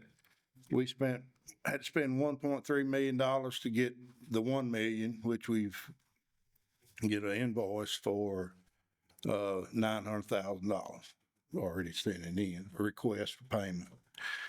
And the other one was ARP money, and it was for $1.6 million, and we just led a contract on putting some work at the water plant, and the total job for that was $4.6 million. So we earmarked it, and it's gone. So what other questions you got? Any questions, Mr. Freddie? Seeing none, thank you so much for coming today and making that report. Sorry you had to wait for a long time to get here. We should have let you go first. Commissioner Breeze, did you have something for Mr. Freddie? I just want to say thank you. Mr. Weston and I have worked together quite a bit in the area, and I just want to say thank you for being so responsive and serving our citizens so well. You're appreciated. Thank you, sir. Anybody that be added to the notary list? Notaries passed out. There a motion to approve your notaries? Any discussion? Seeing none, all in favor say aye. You elect 1 member to serve on the 2-year term as an alternate on the Board of Equalization. I'd like to recommend you for consideration. Ms. Pat Fields' information was sent out in your packet. Please do not hold her husband against her vote. I hear a motion. Got a motion and a second. Do you hear a second? All in favor say aye. Thank you, sir. Judicial Commissioners, I'm going to turn it over to Commissioner John Gentry. Yeah, the judicial meeting, judicial committee met this afternoon or this evening, and we voted to recommend Crystal Warman for a 2-year appointment to the judicial part-time position. That is, she trained and was working before. She had to leave due to personal issues. She has requested to come back, and she was recommended by the acting commissioner, Ms. Stacy, and I make a motion, we approve her for 2 years. Second. Got a motion, second discussion? Seeing none, all in favor say aye. Aye. Any opposed? The record reflect it was unanimous. Thank you, sir. Report from Emergency Management Committee, Commissioner Bernard. October, upstairs in the conference room, and let the minutes be received. Any discussion? Seeing none, all in favor, say aye. Director's report, Director Joy Cooper. Thank you, Mayor. Yes, sir. County Commission, good to see you tonight. I'm gonna be real short. So total cost so far is just under 15,000, which is pretty normal, for what we've been running. Our third ambulance in Lebanon got put on the road less than 30 days ago. And it's at, Station 9, which is 231 North in Rutledge Lane. And it has already took a load off of other outside stations. So we're putting together graphs and charts to show how that will be affected. But so far we have positive outlooks for that working. So appreciate everybody's help in getting that done and putting an extra ambulance on the road where it was needed. So other than that, that concludes my report, unless you got any questions. Any discussion? Seeing none, all in favor, say aye. Thank you, Director Cooper. Report from Law Enforcement Committee, Commissioner Kurtz. Law Enforcement Committee met on November 7th. This room, minutes in your packet. I'll move to be received and filed. Any discussion? Seeing none, all in favor, say aye. Sheriff's report, Sheriff Robert Bryan.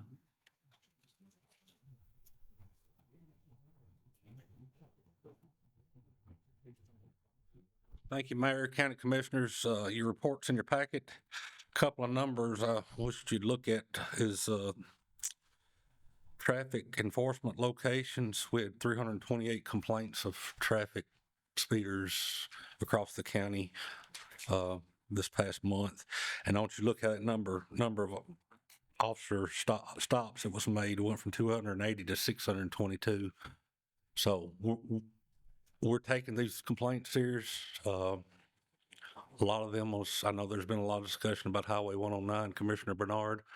But I can guarantee you one thing, we're out there it's dangerous for our officers out there because we're stopping people going 80, 90, 100 miles an hour. So it's, some of that needs to be addressed.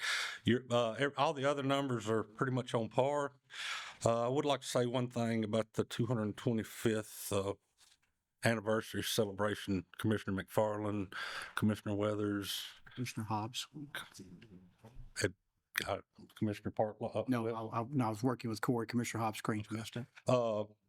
That was a success, and the main thing that I saw was the kids that was out there, how they was taking all of it in, and kids we're losing a lot of people in this county that knew a lot of that history. We've got to pass it on to our next generation. I appreciate all y'all's hard work in that. That concludes my report. I would like to wish each and every one of you, we're already saying happy Thanksgiving and have a safe one and enjoy your family in Turkey. That concludes my report. Any discussion? Seeing none, all in favor, say aye. Thank you, Robert. Sheriff Bryan. Report from Education Committee, Commissioner Marlowe. Education Committee met Thursday, November 7th, 5 p.m. upstairs conference room. Minutes are in your packet. Move they be received and filed. Any discussion? Seeing none, all in favor, say aye. Director of Schools report, Director Jeff Luttrell.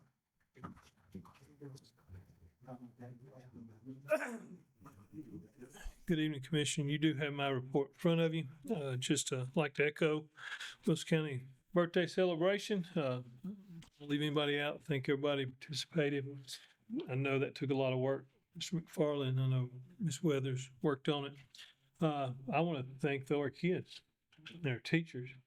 The time I was there, they're not only were they engaged, but their behavior was unbelievable in a good manner.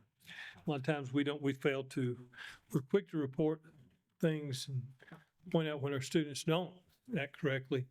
To bring that many students in that time frame, in that setting, tremendous job. It was a great event, and we're fortunate to have the resources we have to show that living history.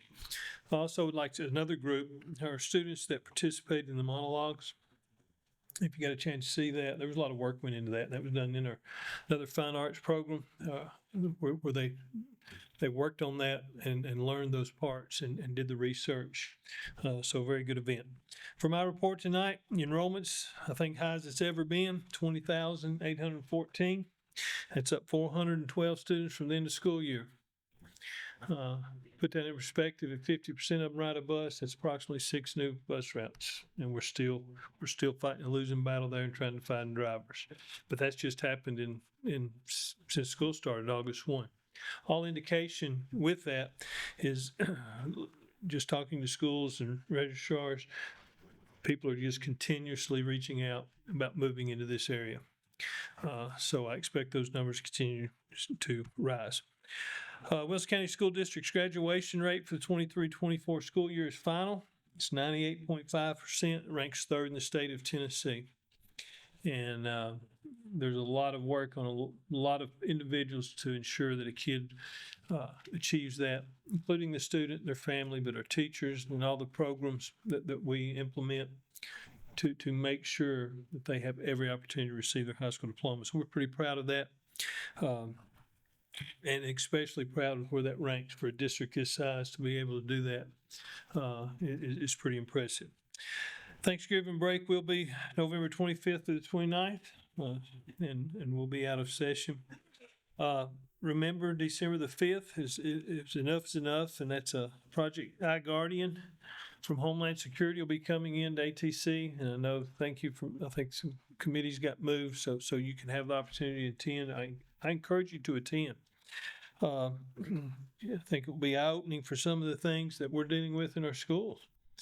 That students in technology and I know Homeland Security, Mr. Rich is very informed of what's going on.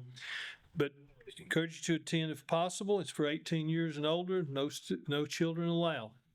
We will have free childcare there for parents that want to bring their children. But we want our parents to hear what is on these technology devices and what our students are encountering. So it'll be a very good presentation. You do have graduation dates. They've been finalized. Each school level, it's included in your report, starting May 13th and finishing up May the 24th. Tomorrow afternoon, 4 to 7 will be our textbook showcase where we allow the public to come in, be for adoption cycle of science. One change in state regs now is adoption cycle's 8 years versus 6. So there will be it'll cost us more money up front, but there will be a saving budgetary with doing that way.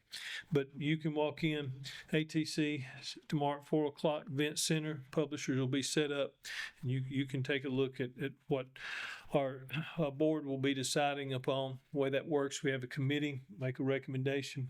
I'll make it to the board for that adoption cycle for science textbooks and resources. Due diligence has began Watertown Middle School's future site. And that process has been approved by the board and already started. Construction updates, Lagardo Elementary, finishing roof deck. Really believe we're going to have a chance to get it dried in before it sets in bad weather. They were laying brick today. I was by there. Part of the painting's already been done inside, first coat. So once we get a roof on and windows in, you'll really see that building take off. Groundbreaking date, I think you're going to be receiving an invite that's coming up. We'd like for you to participate in that for a Central Pike Elementary. So be looking for that in the next few days. We have approved calendars 25, 20 through 27 that we're waiting on state approval. Went ahead and included them in your packet. This 2 years worth of school calendars have been approved by the board. And as always, you have both board meeting agendas included in this packet and some other resources. That is my report, and I will entertain any questions. Any discussion? Seeing none, all in favor say aye. Thank you, Director Luttrell. Report from Public Vigilance Committee, Commissioner Weathers. At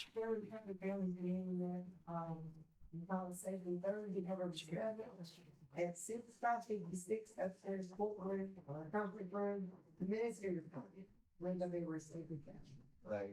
Got a motion and a second. Discussion? Seeing none, all in favor say aye.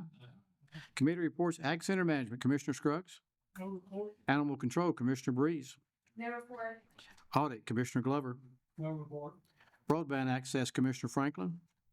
Yes, broadband access, committee, Tuesday, November 12th, October 5, that's their conference room. Minute to be invested. Any discussion? Seeing none, all in favor say aye. Developing Tourism. The committee met on October 22nd, 6:30 here at the upstairs conference room. We have one discrepancy in the second to last paragraph. Commissioner Franklin was not in attendance, nor did he approve that. But I am still researching who that actually was. I will do a little research on the video and get back corrected. Based on that, I make a motion to receive and file based on the amendments soon to come. I got a motion and a second. Any other discussion? Seeing none, all in favor say aye. Ethics, Commissioner Dow. No. Finance, Commissioner Costley. Finance committee met Thursday, November the 7th, 5:34 p.m. in the upstairs conference room. Minutes in the package, ready to be received and filed. Second. Got a motion and a second. Any discussion? Seeing none, all in favor say aye. Health and Recreation, Commissioner Chandler. Thank you.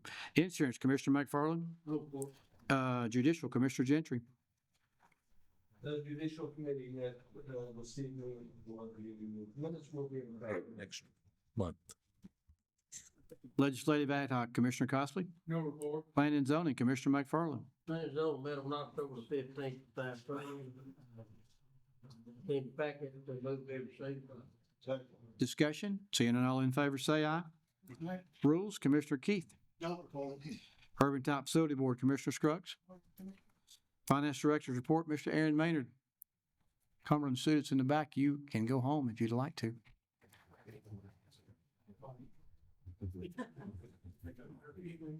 You can go home too. Yes, sir. I just have one thing to do, and that is that report on debt obligation that I handed out. This is on the latest elementary school. It was closed on October 30th of 2024. Face amount of the bonds was $50,860,000. We received a premium of $2,436,410.60. True interest cost of 3.666287%. Of course, our bond rating remains the same. 100% for education. We paid financial advisor fees of $74,500 to Stevens Inc. Legal fees to Bassberry and Sims of $60,000. Legal fees to the Issuers Council of $5,000. Rating agency fees of $69,350. Paying agent fees of $750, printing and advertising fees $1,638.75, and underwriter's discount $82,415.98. Excuse me. Total cost of issuance $293,654.73. If you look at the schedule on the next page, they do not balloon that way at the bottom. They just ran out of room. So I will send you the amortization schedule where they don't balloon that way. The amortizations that you see up to that point are pretty much correct. So I'll get those to you. But that's all I have to do. And I know y'all been here a long time tonight. So, yes, sir. You know, you had to do the notice, or Sheriff Brown was going to do it for DRMO. I know we talked about the law enforcement committee, just the notice that the sheriff's department may or may not buy surplus from the Oh, I think, does that actually have to? organization. I thought we just had to notify. Well, okay. So what Commissioner Kurtz is referring to is the sheriff's department is supposed to make notification that they may buy surplus military equipment. It doesn't need a vote. So if I'm supposed to make that notification, it's made. They may buy surplus military equipment. It's in the packet. Okay. don't have anything else other than if you were not able to attend either of the workshops, those materials are still available if you want them. Great for insomnia. Other than that, my report is complete. Is there a motion to approve? Second. Any discussion? Seeing none, all in favor, say aye. Report from Budget Committee, Commissioner Marlowe. Budget committee met November 7th, then upstairs conference room, minutes are in your packet, move they be received and filed. Any discussion? Seeing none, all in favor, say aye. Resolutions, Commissioner Marlowe.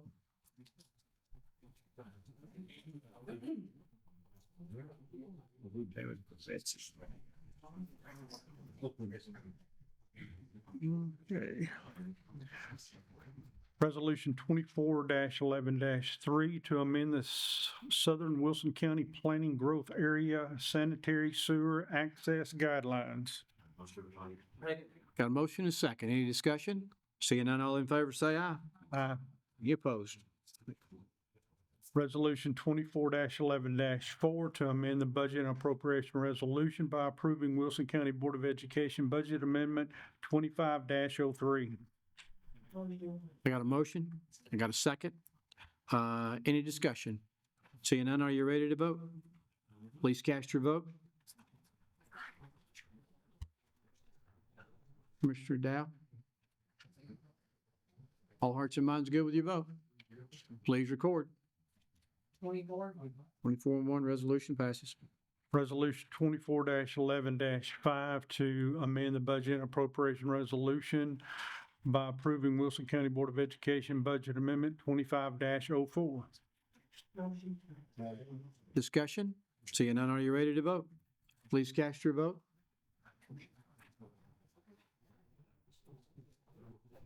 Commissioner Evans? All hearts and minds good with your vote?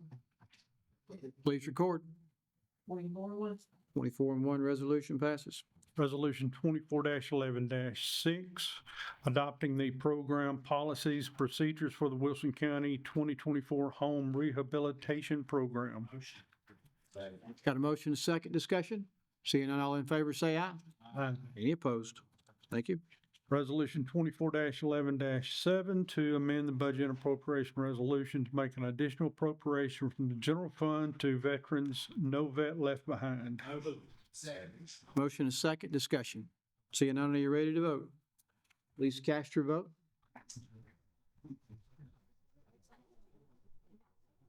All hearts and minds good with your vote? Please record.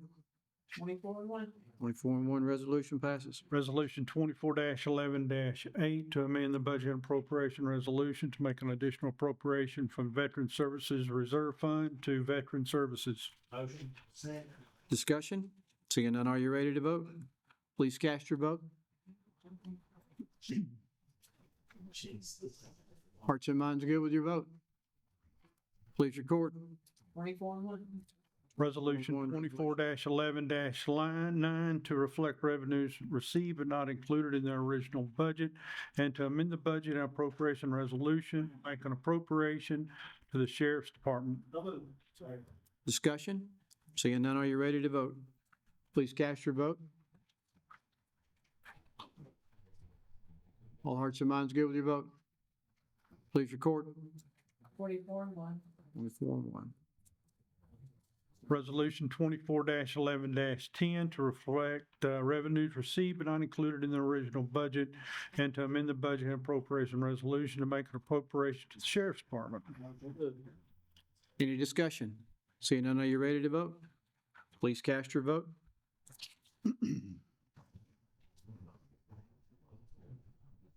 All hearts and minds good with your vote? Please record. 24 and 1, resolution passes. Resolution 24-11-11 to reflect revenues received but not included in the original budget, and to amend the budget and appropriation resolution to make an appropriation into Health Department. Discussion? Seeing none, are you ready to vote? Please cast your vote. All hearts and minds good with your vote? Please record. 24 24-1, resolution passes. Resolution 24-11-12 to amend the budget and appropriation resolution to make an appropriation to the general debt fund to direct FEMA money deposited into the incorrect fund. Discussion? Seeing none, are you ready to vote? Please cast your vote. Commissioner Hall? All heart, oh, Commissioner Chandler? All hearts and minds good with your vote? Please record. 24-1, resolution passes. Resolution 24-11-13 to reflect revenues received but not included in the original budget, and to amend the budget and appropriation resolution to make an appropriation to contributions. We got a motion and a second. Discussion? Seeing none, are you ready to vote? Please cast your vote. Commissioner Denton? All hearts and minds good with your vote? Please record. 24-1. Resolution passes. Do you know if, cable TV could approve this? Yeah, they did. You did. Resolution 24-11-14 to amend the budget and appropriation resolution to make an appropriation from the Capital Projects Fund to PEG Channel. Got a motion and a second. Discussion? Seeing none, all in favor say, I'm sorry, never mind. Forget that. Not ready for that yet. All right, please cast your vote.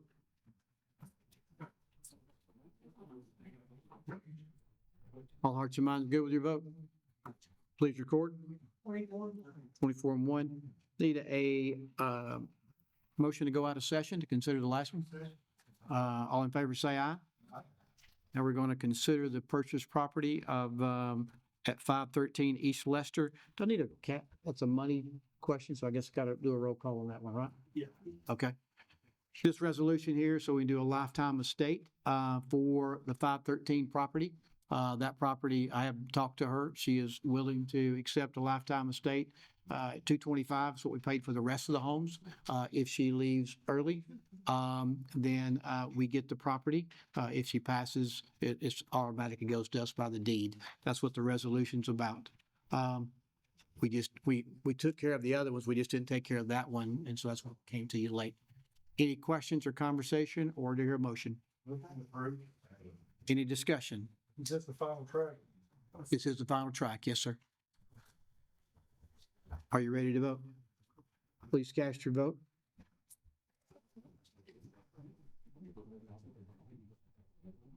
All hearts and minds good with your vote? Please record. 23 yes. 23 yes, 1 no, and 1 absent. Resolution passes. Do I hear a motion to go back into session? All in favor say aye. Old business to come before this body. New business, Miss Beth Bowman. I'm sorry, are yours old business too? Got you. Miss Beth. Yes, it's a friendly reminder to invite everyone who hasn't been able to attend one of our community workshops for our future master plan. We have one tomorrow night, Tuesday, November 19th at Watertown Elementary. And our last one will be Thursday night, November 21st at Gladeville Middle School. These have been very well attended. Most of you have attended one of these community workshops, and thank you for participating and coming out and listening to our residents. Tomorrow night is at Watertown Elementary. We'll film you. Oh, yes. Thursday. And tonight's being filmed too, through GNRC. Commissioner Breeze? Commissioner Breeze? Sorry, you were pointing around. I got one more to go to, sorry. Gotcha. It's okay.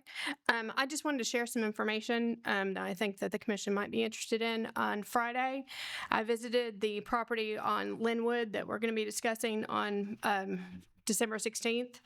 I was escorted by Perry and Phil Neal, who leased the land, and they have legal access. So also in our party was Rachel and Marie Farley.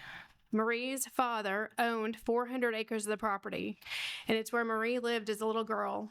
She was able to show us multiple locations where there are cemeteries, possible cemeteries, and evidence of homesteads where there's possible graves. In 3.5 hours, we marked 9 different locations that are all over the property. I believe that there are most likely more of these. Marie also remembers a stone circle that we have yet to locate. And when I asked her to describe a stone circle, she said, think Stonehenge, which I don't think we have anything like that anywhere else in the county if it actually exists. I also discovered that there's mention in the deeds that on tract 1, 2, and 3, there are 3 surveyed cemeteries. On tract 4, there's mention of an additional cemetery. None of this is in the documentation that we've received thus far. So after I found all of this out, I reached out to the state and spoke to Graham Perry, who oversees the Historic Cemetery Preservation Program for the Tennessee Historical Commission. So I'm going to read you a little bit of the giant email that I got today. But he said, first of all, know that if there are cemeteries listed in a deed, whether or not we know exactly where they are, the cemeteries are definitely somewhere within the property location unless someone provides a document indicating that they have been relocated at some point. Based on my experience, I would seriously doubt such a document exists. He has updated his maps at the state level to show 3 of the locations gathered by us on Friday based on photographic evidence alone. He also suggests that we include the following in our decisions as we deliberate for this meeting in December. Number 1, TCA 46-8. The Family Burial Grounds Protection Act requires a landowner to acknowledge the existence of any known cemetery in a deed of transfer to another entity. Since cemeteries have historically often dropped off of deeds for accidental or sometimes nefarious reasons, this act puts the onus on the transferring landowner to ensure the cemetery is in the deed, since graves themselves are never considered as part of a commercial transfer. Not reporting a known cemetery on a piece of property could notably be evaluated as an act of fraud and could be prosecuted as such at the decision of an affected buyer. And then he cited a court case, Walter Hines versus State, 1911. In the case of the reported sites in your report, there's clearly at the very least one cemetery which is likely at the location of the cemetery monuments. And we did actually find actual grave markers. I can share all this information with anybody who's interested. And then we found several other areas. We found one that had large, about 6-foot long divots in a pattern. There are 10 or 12 of them all together in a field. And then not far from that were several field stones that were obviously made into right angles. And then we found another area that were very large, big blocks of stone on the ground, which obviously had some type of writing at some point or another. And these are all in different areas. So he goes on and he suggests that a survey by a professional to determine whether or not what they actually are, the ones that weren't clearly marked as with tombstones. So he goes on and suggests that the developer needs to take all this into account. And like I said, it's a very long email, which again, I can ask the mayor to forward out to the full commission if anybody's interested. So he goes on, he continues about if the developer does move forward and if there is evidence of cemetery materials that are unearthed by the developer immediately needs to cease working in the area, and the police, health department, and State Department of Archaeology be contacted immediately to investigate. Continuing with any work after such a finding could likely result in the developer being charged with a Class E felony per count as per TCA 3917-311. Desecration and or TCA 3917-312, corpse abuse, something our office would clearly pursue, and that's the State Historical Association. So his advice is to share this information, which is what I'm doing with you all. I don't think this has been given to the developer yet, but obviously it probably should. But all of these sites that we located are within Tract A, which is where the overlay of the warehouses are. And as I said, there's 9 sites that we found in 3.5 hours, and I'm pretty sure over 1,400 acres, there's probably some more. So I just wanted to share all that information with everyone so you were aware. as you deliberate and decide what to do in December. Anything else to come before this body? We are adjourned.